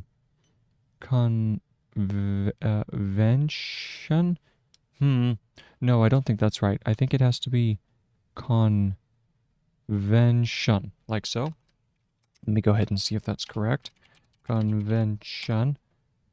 Yes, no need for the E though, but that is the form. Convention. Even the act of breaking with convention depends on it, and this is depends on it. Period. The limitation of the canvas, the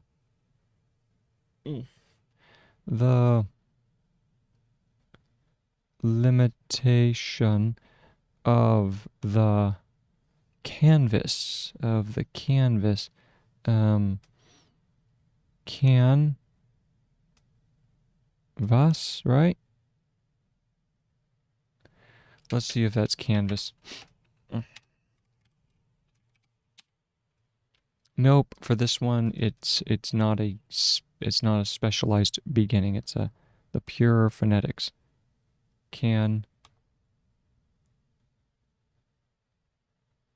Canvas. There we go. Of the canvas does not make the artistic expressions. Does not make the expressions. What is expression? Is it no,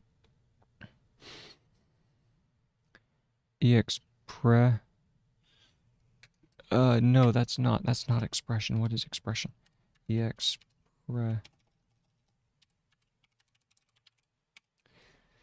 Expression. There we go. Okay. Wake up.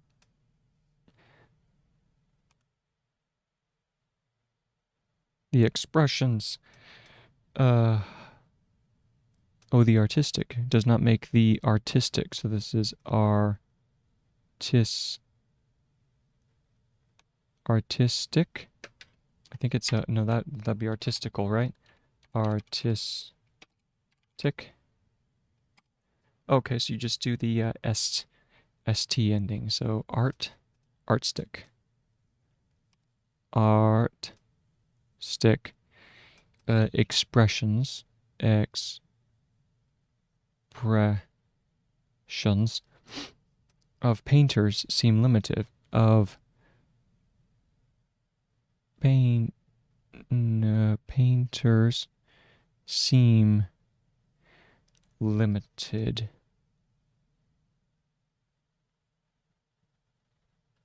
Okay. Seem limited. Let me check painters quickly. Painter. Oh, okay, so this one you do have to add it. Interesting, interesting. I guess because it's more facile if it is. Painters seem limited, okay? Comma, but opens up the possibility. But opens up the possibility of an artist,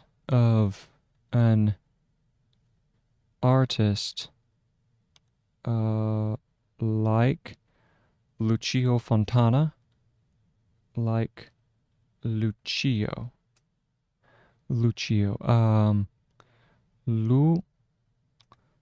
see here. Lucio.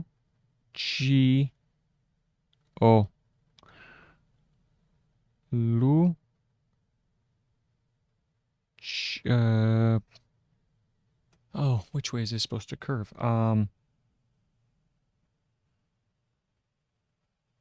Oh, yeah, it just continues down. It's Lucio.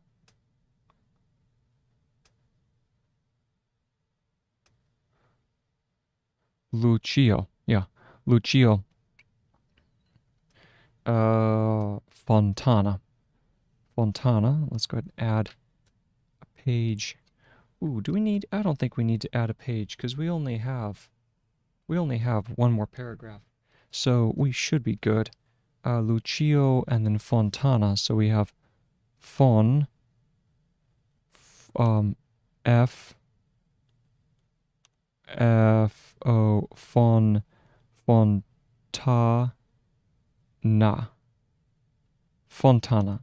So we have Fontana. Yeah, we'll call it that. Whatever.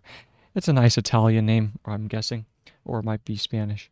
To cut into the canvas. So he cut into the canvas. So we just had canvas instead of painting on it. So canvas instead of and then painting on it. Instead of painting on it.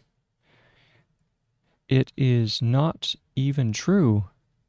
It is not even true that a more complex structure, we're doing it again, so we have complex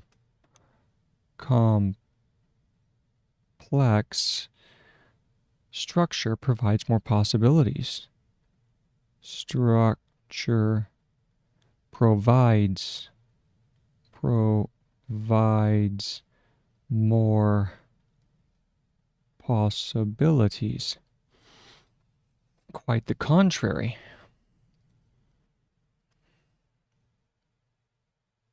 Quite the contrary.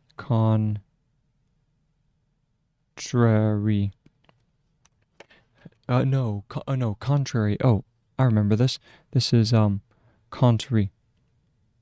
Yes. Quite the contrary. Let me check that. Yep, there's contrary. Woo. Yes. So quite the contrary. Period. Binary code is radically more limited. So we have do we have binary? Yes. Good. Binary. It's pronounced binary, but binary code is radically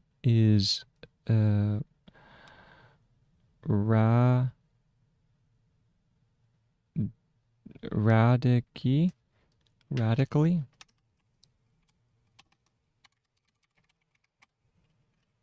Okay, so you just have a disjointed, so it's rad and then keys, and the A does have to go on the inside, so there's is radically more limited, more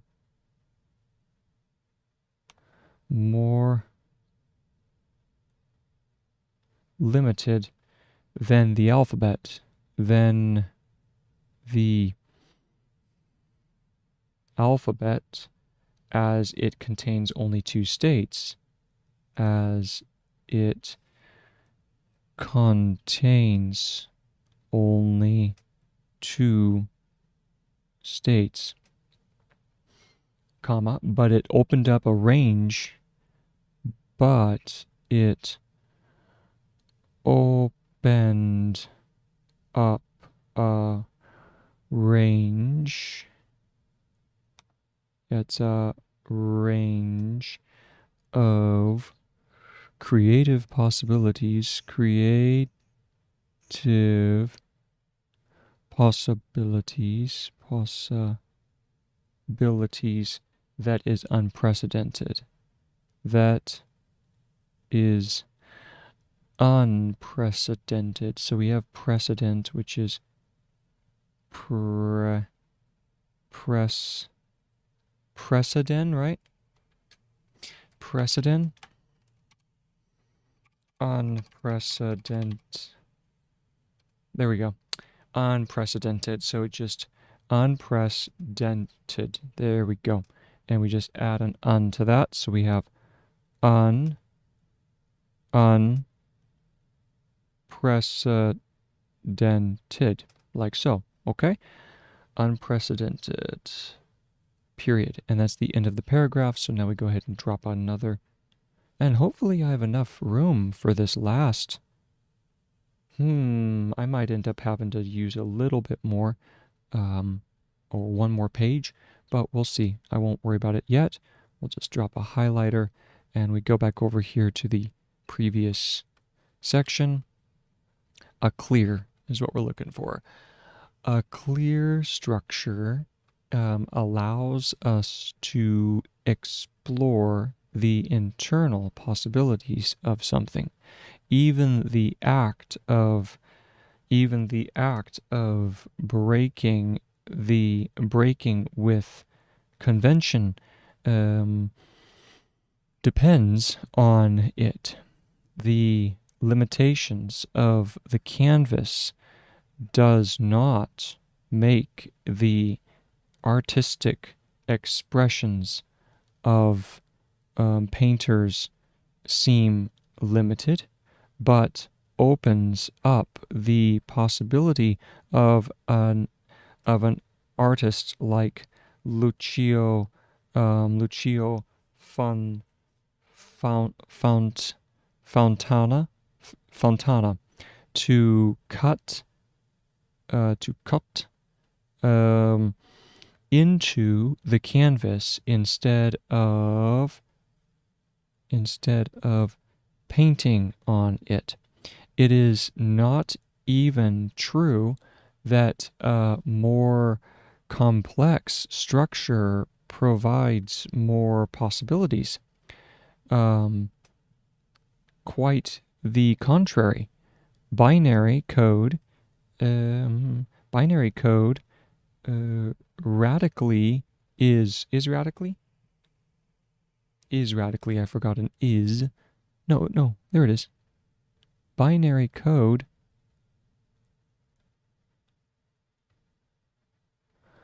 So let's change that. We go binary code is, there we go, is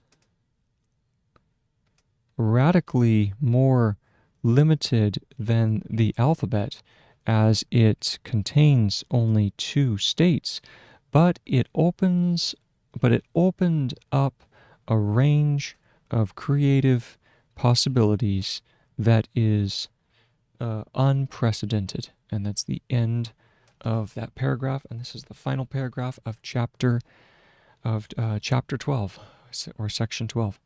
Woo! Yay! Whoop, whoop, whoop. Happy dance.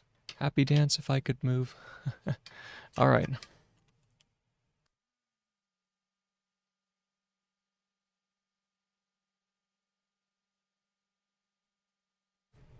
All right, let's go. Hopefully it fits. We'll see. The biggest threats to creativity, the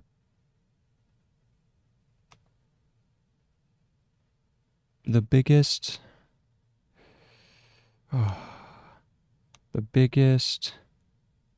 threat to creativity and scientific progress and scientific progress progs? Is that, oh no, is it progress? Progress.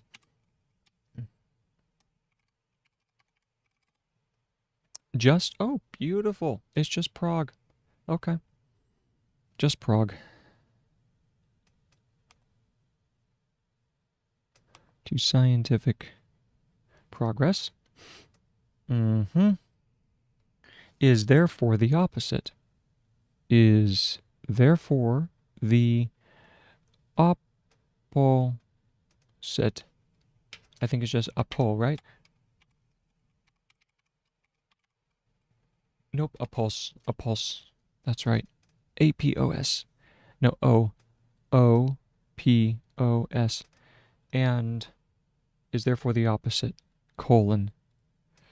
A lack of structure and restrictions. Ooh, that is so interesting. The biggest threat to creativity and scientific progress is therefore the opposite. A lack of structure and restrictions. Oh boy, do I need to hear that right now. More restriction, more structure makes you more creative. I mean, yeah. Wow. Wow. I need to tattoo that on my forehead. Here we go. Lack of structure. Running out of room, we'll put it over here. A lack of structure and restrictions. Man. Sonke, you're doing it again. How are you shaping my life right now? Without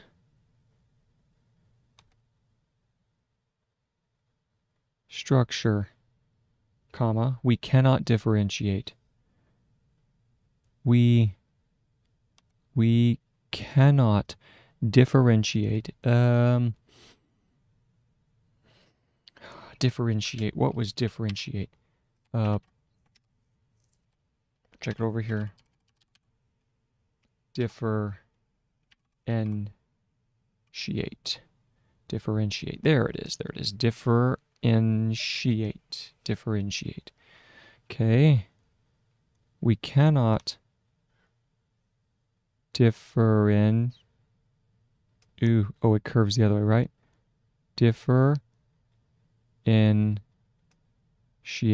Cannot differentiate, comma, compare or experiment.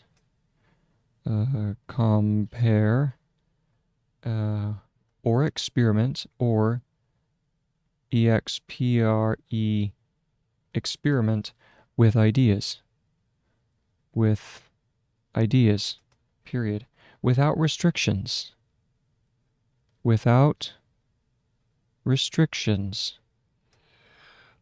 We would never be forced we would never be forced to make the decision to make oh my goodness, to make the decision on what is worth pursuing. Oh,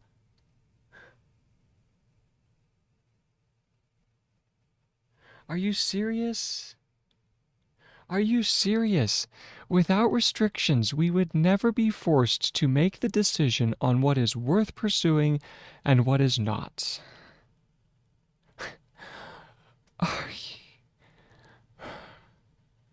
Oh my goodness.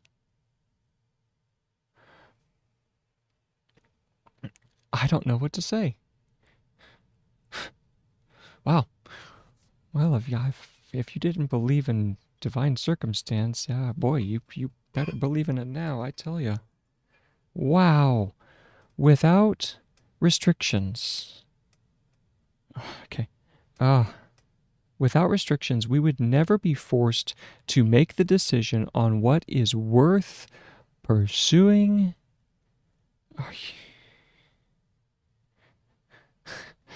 We would really? We would never be forced to make the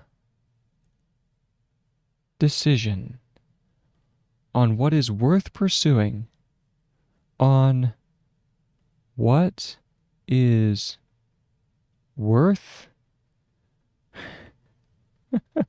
pursuing.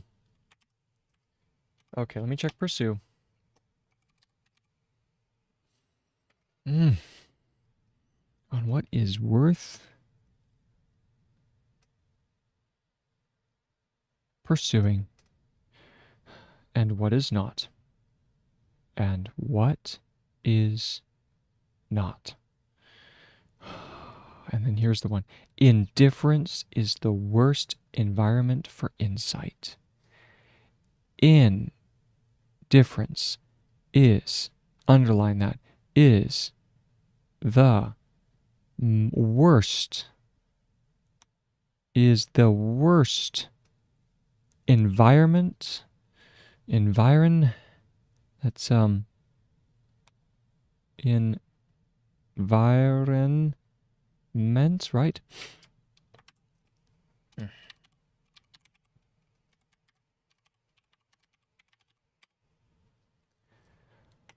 Okay, there's environment, so we just need to lose the top E. Environment indifference is the worst environment for insight. Period. And the slip box is above all. And the slip box is above what is above? Why am I blanking on above? What is above? Oh, okay, yeah, ABV. And the slip box is above all,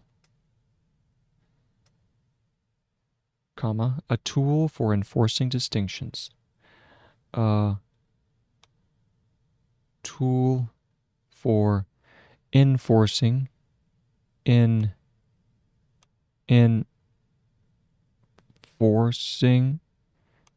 try this again, enforcing distinctions.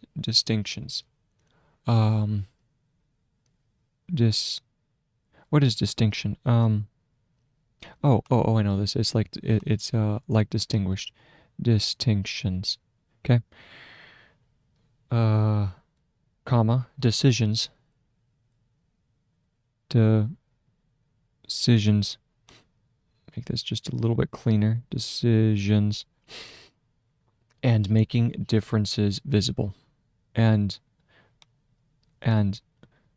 making differences differences. I think it goes visible, right? Just vib. Yes. Making differences visible. One thing is for sure. One thing is for sure, colon. The common idea that we should liberate ourselves. Oh man, this is amazing. The common idea that we should liberate.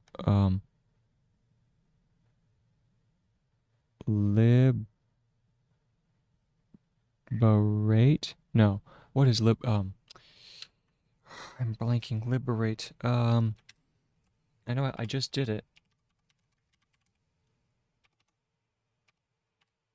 Okay, it requires the E. That's what was tripping me up. That we should liberate ourselves from any restriction. Liberate ourselves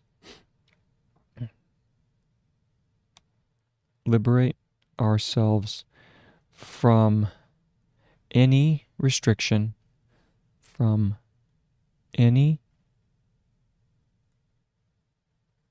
restrictions, and, quote, open ourselves up, and, quote, open ourselves up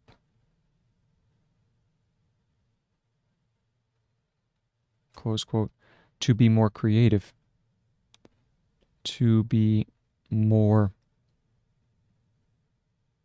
creative is very misleading indeed, is very misleading indeed, and that one was according to Dean. Boy, I have just enough room. So the quote here was Dean, 2013, barely any room, 2013, page 201. All right. Wow. All right, and that ends all of chapter 12. Wonderful. And then we're on chapter 13. We have two left. Two left. That last paragraph, man. Oh, man. That's one you'd almost want to commit to memory. Oh, okay. Well, let's go ahead and read through it. And then change out the document. Wow.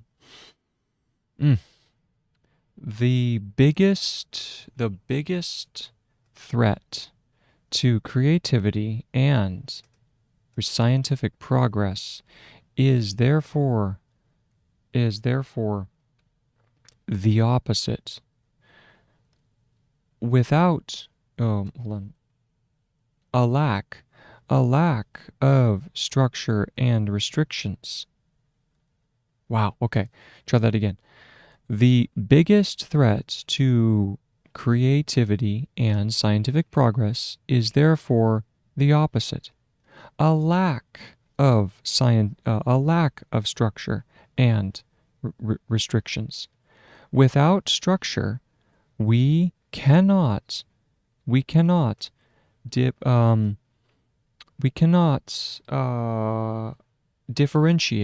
differentiate, compare, or experiment with ideas. Without restrictions, we would never be forced to make the decision on what is worth pursuing, on what is worth pursuing, and what is not. Indecision is the worst. Indecision is the worst environment for insight, and the slip box is, above all, uh, uh,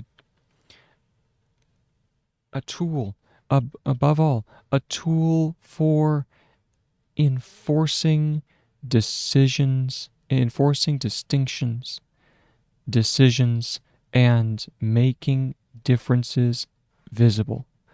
One thing is for sure. The common idea that we should liberate ourselves from any restrictions and, quote, open ourselves up to be more creative is very misleading indeed.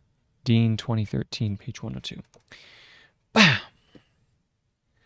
Boom! In your face. Clear as crystal. I'm in awe. Like, how is it that this one paragraph right here is just so, it speaks so completely. It speaks so completely to everything that is necessary to pursue the thing that you desire most.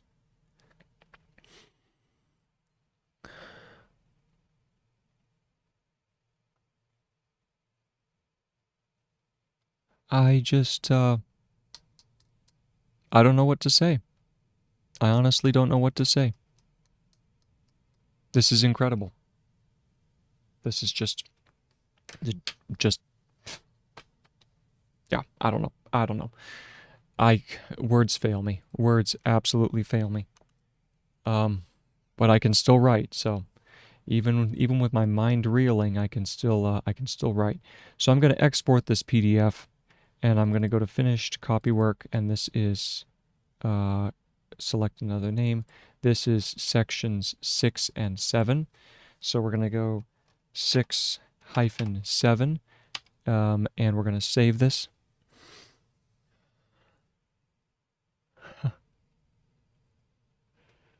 Oh my goodness.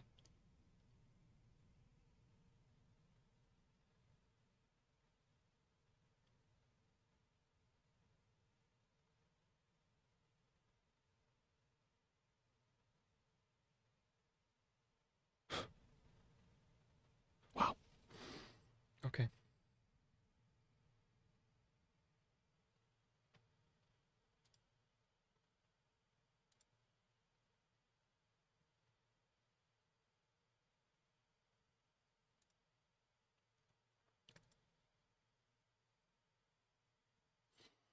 Okay, so now the next section is going to be section 13. And how long is section 13? We have 1, 2, 3, 4, 5, 6, 7, 8, 9, 10, 11, 12, 13, 13. Wow, 14, 15. So that's only going to be about 20 pages. Oh, that's not so bad. Okay. We'll try and do all of 13, maybe all of 14 as well. So I'm going to try that. I'm going to try to do 13 and 14, and we'll see. We'll see if that works, okay? So we'll do that 2_13, and we're going to do 14. 13, 14. Going to save that. Okay, and let's go ahead and make sure that that is up and running over on the other devices. Did it come through? It did. Excellent. So let's go ahead and zoom out. I have about 30 minutes left, so that should definitely get me started on this section. So let's go ahead and zoom in here and start writing. This is how to take smart notes. How to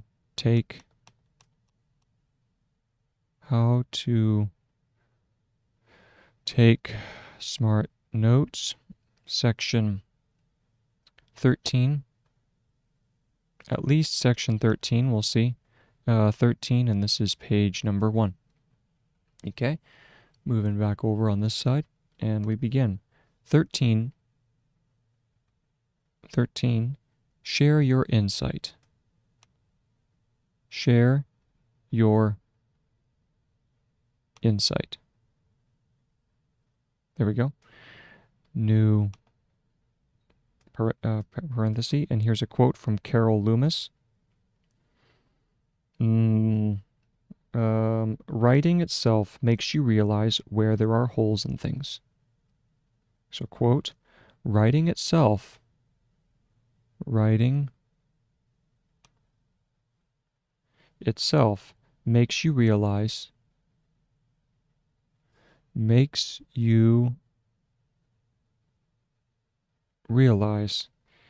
where there are holes in things. Where there are holes in things. Period. I'm never sure what I think until I see what I write. I'm never sure. I'm never sure what I think. I'm never sure what I think until I see what I write. Until I see what I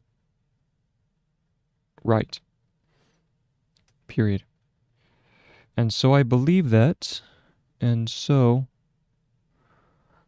I believe that, comma, even though you're an optimist, even though you are an optimist. Let me check optimist.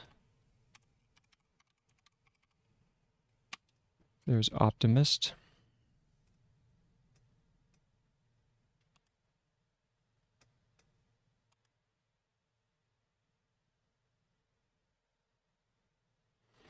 Even though you are an optimist, comma, the analysis part of you kicks in. The analysis part of you kicks in when you sit down to construct a story, when you sit down to construct a story or a paragraph or a sentence. A story or a paragraph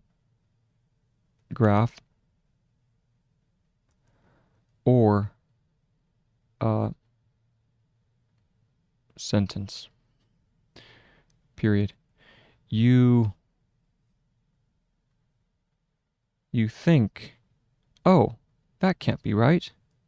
You think, oh boy, oh, that can't be right.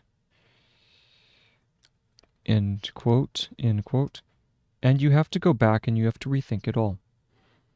And you have to go back and you have to rethink it all. And you have to rethink it. So this is what is rethink? Rethink.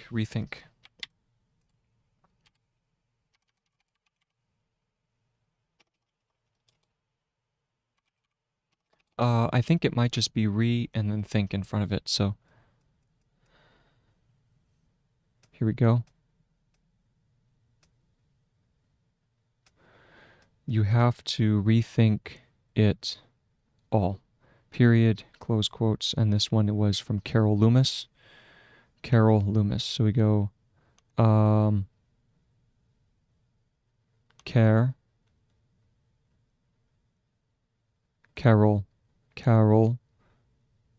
Loomis, Loms. And that was 33. That was from the, I'm not going to write all this out, but it's the longform.org posts longform podcast 152, Carol Loomis. All right, and so that was the quote, and now we'll go ahead and read it, and then get back up and keep it going. So we're going to highlight that, and here we go. Writing itself makes you realize where there are holes in things. I am never sure what I think until I see what I wrote, until I see what I write. And so I believe that even though you are an optimist, the analysis part of you kicks in when you sit down to construct a story or a paragraph or a sentence. You think, oh, that can't be right, and you have to go back and you have to rethink it all. That was Carol Loomis. All right, so now we'll continue. Since writing is nothing more than the revision of a rough draft, so this is a new paragraph here. Drop a paragraph marker, and we continue. Since writing is nothing more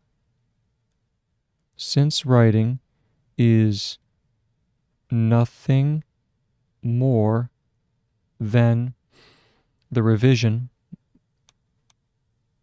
revision, so revision. There we go.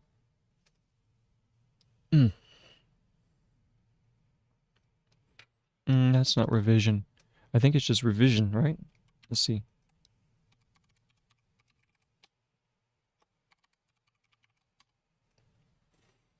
Oh, okay.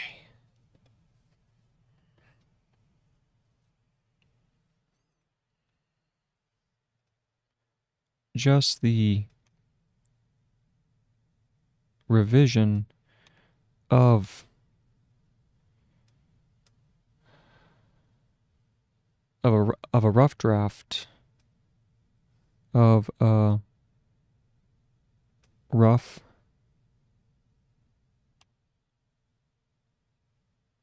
draft,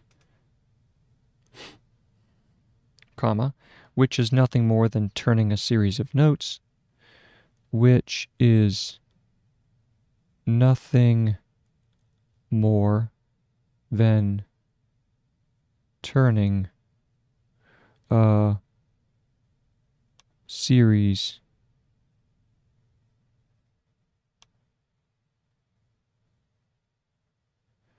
of notes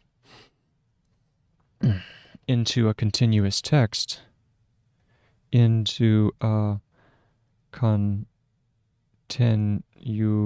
continuous, I think that's continuous, right? Let's check that.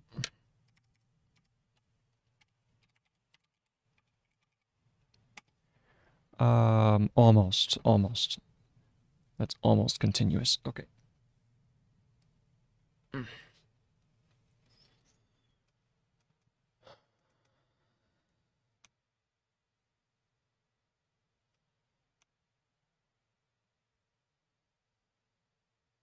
A continuous text, comma, which are written on a day-to-day basis, which are written on a day to day. Isn't day to day, isn't that a phrase? Day to, no, it's not. It doesn't need to be. on a day-to-day basis.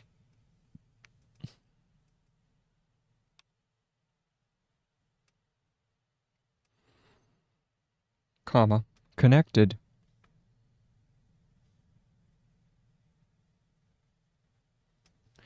Connected and indexed and indexed.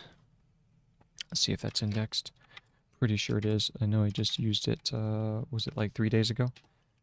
Index. It does require the E, indexed, and indexed.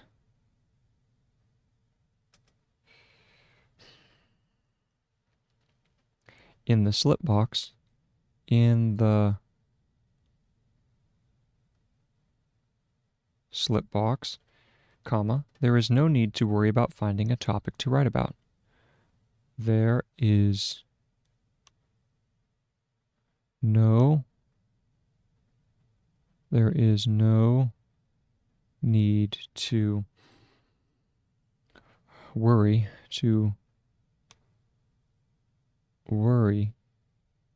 about what to. There's no need to worry about finding. There's no need to worry about finding a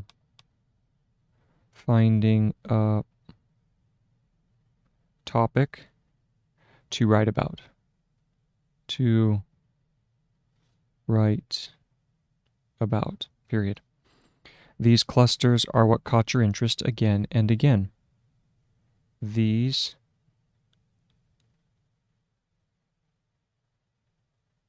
clusters are what caught your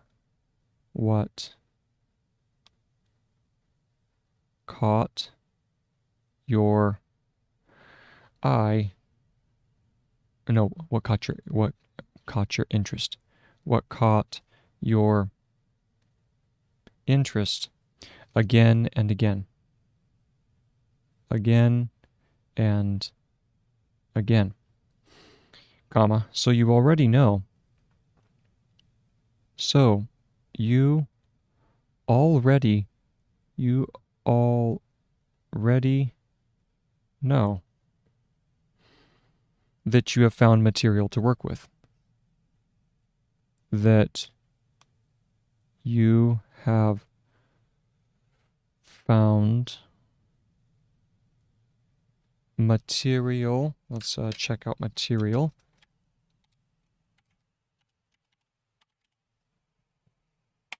Okay, so that's mit here, and then we just add an ear to that.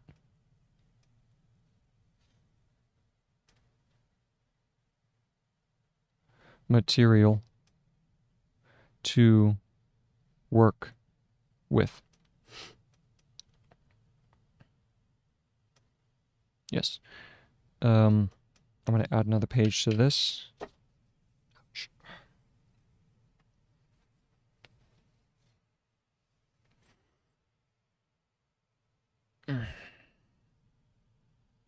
Okay, let's go ahead and add a page. This is how to take smart notes.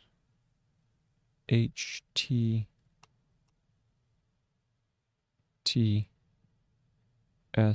in 13, and this is page number 1. This is page number 2. Okay, jump back up to work with. Now you can spread out these notes on your desktop. So now we're at the top here. Now you can spread out these notes on your desktop on your desk. Oh, what is top? On your desktop, comma, outline your argument. Outline line your argument and construct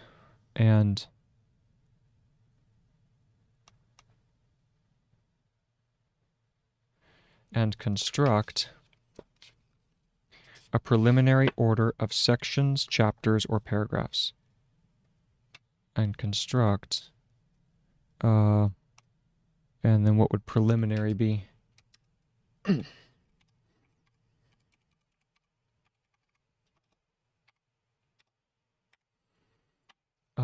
Preliminary, there we go.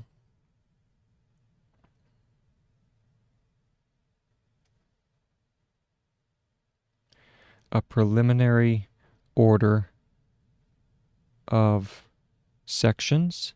Sections is sections, chapters,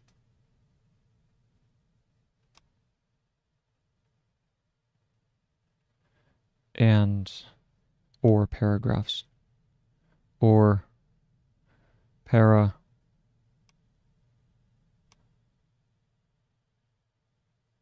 paragraphs, period. This will make questions.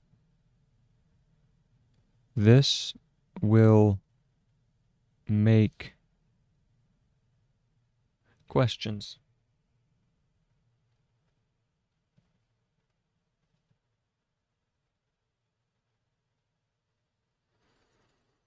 Comma, which are not answered. Which are not answered, comma, obvious, comma, and it will show, and it will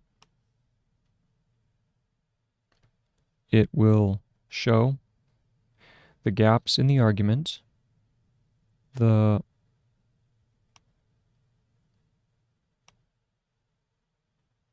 gaps in the argument that need to be filled, that need to be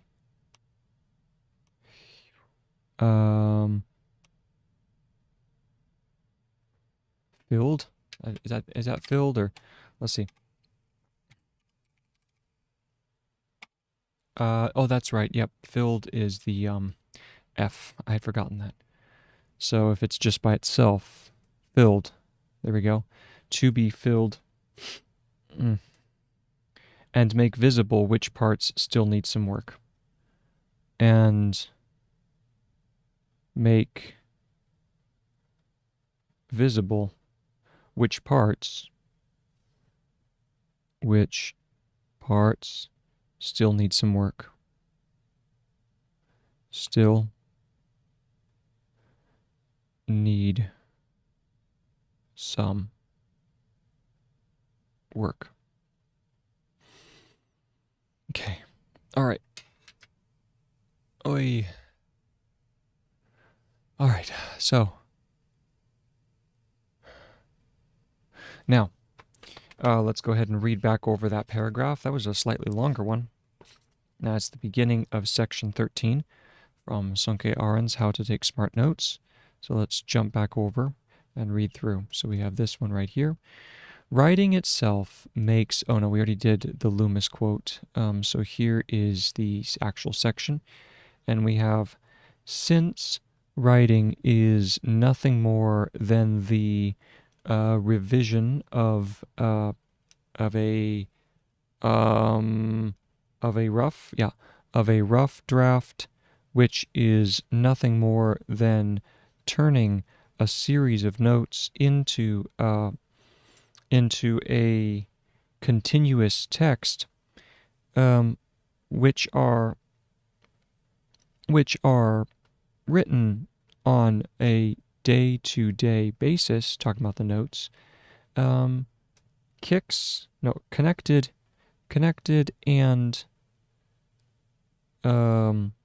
connected and indexed in the slip box. There is no need to worry about finding a topic to write about. These clusters are what caught your interest again and again. So you already know that you have found material to work with.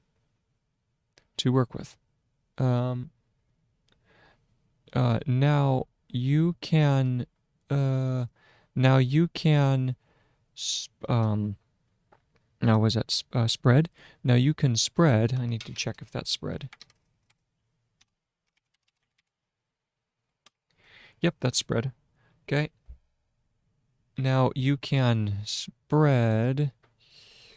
Where's that? Where was spread? There it is. Now you can spread out these notes on the desktop, on your desktop, outline your argument, and construct a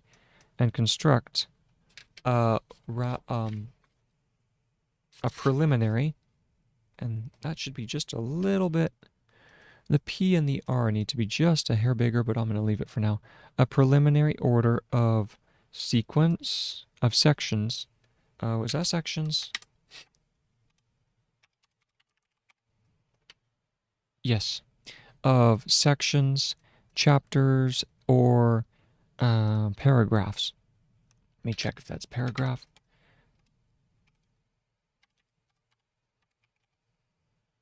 Oh, paragraph is just PG. Okay. Here's paragraph. Or paragraphs. This will make questions which are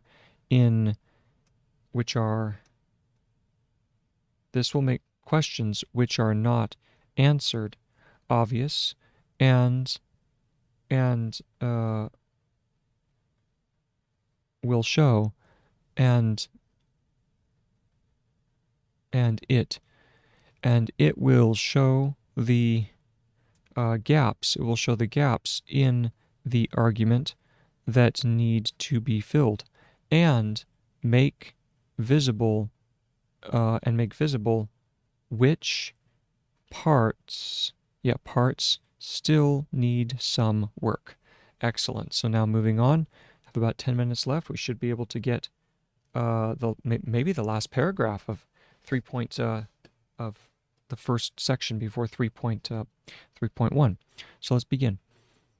Here we go. The perspective changes another time.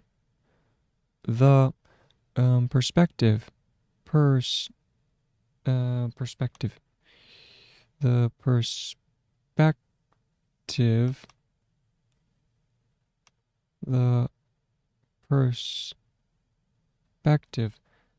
changes another time.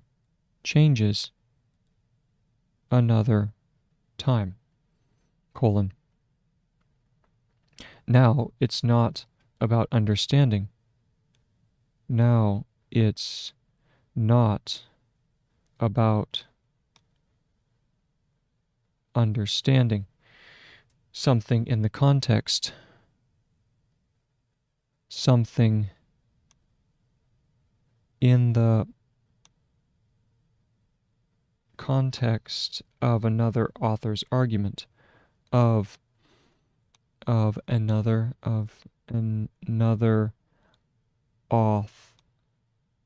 author's argument, comma, and it is also not, and it is also not about looking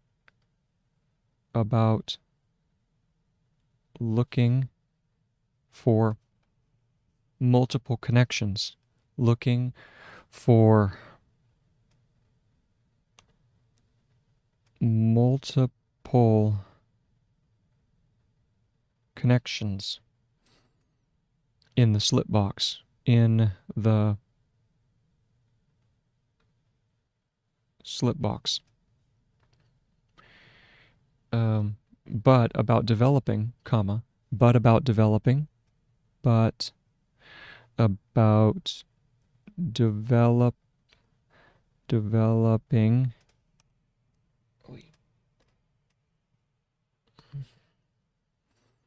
one argument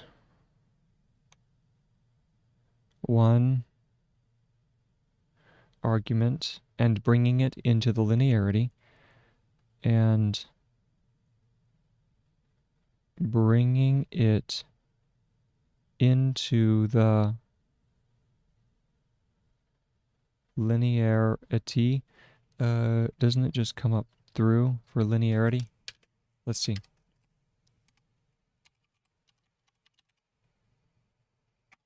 Yep. Coming up through the linearity,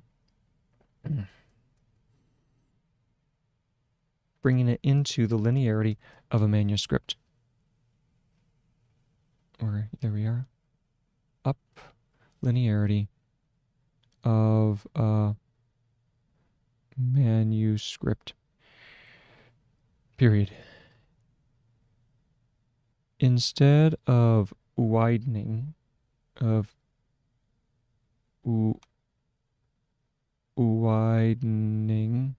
think that's widening, right? Let's check. Yes, widening. Instead of widening the perspective,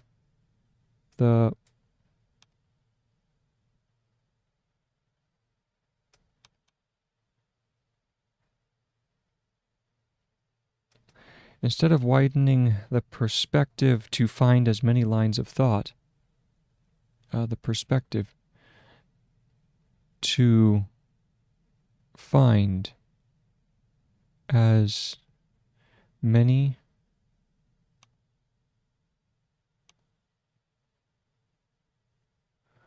lines of thought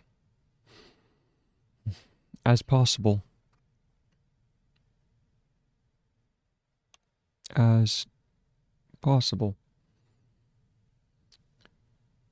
To which an idea might contribute, to which an idea might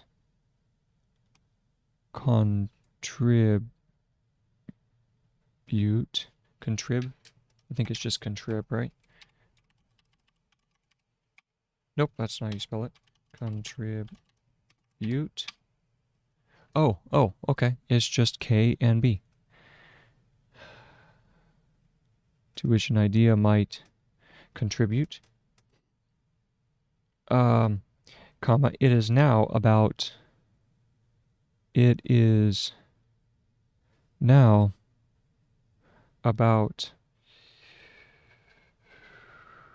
narrowing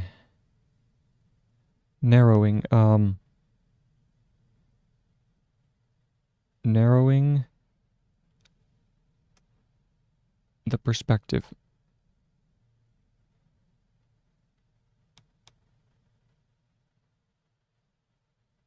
It is now about narrowing the perspective, comma, making a decision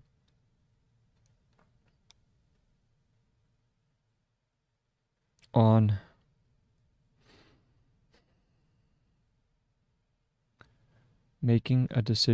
one topic only, on one topic only, and cutting out everything, and cutting out everything that does not directly,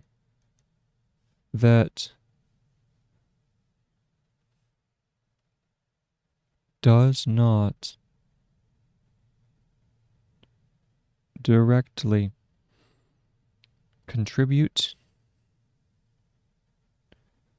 to the development of the text and support and superort. It's It's super ort, right? I think it's that for support. Curves away from the line of writing. Okay.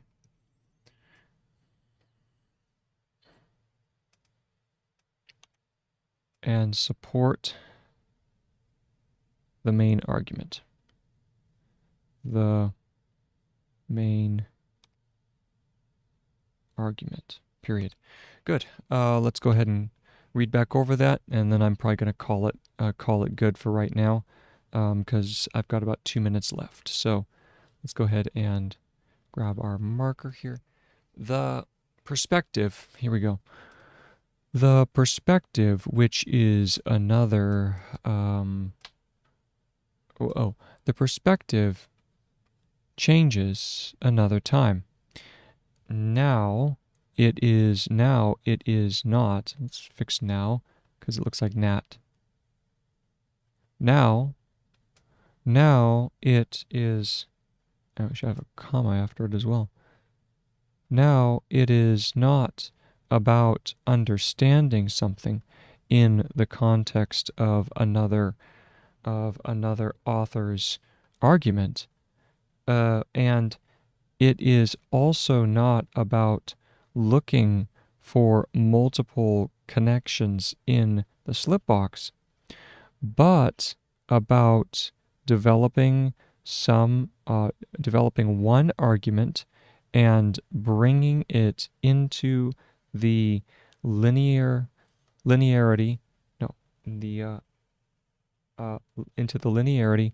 of a manuscript.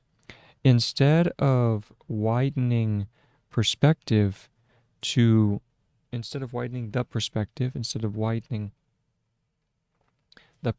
I need to do a the. Instead of widening the perspective to find as many lines of thought as possible,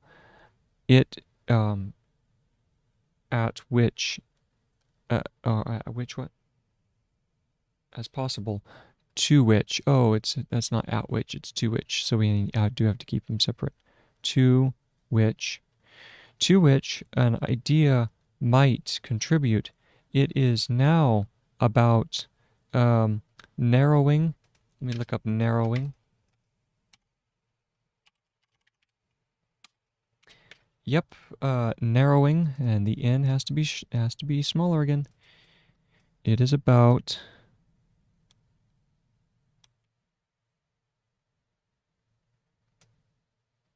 narrowing the perspective, making a decision on one topic only, and cutting out everything that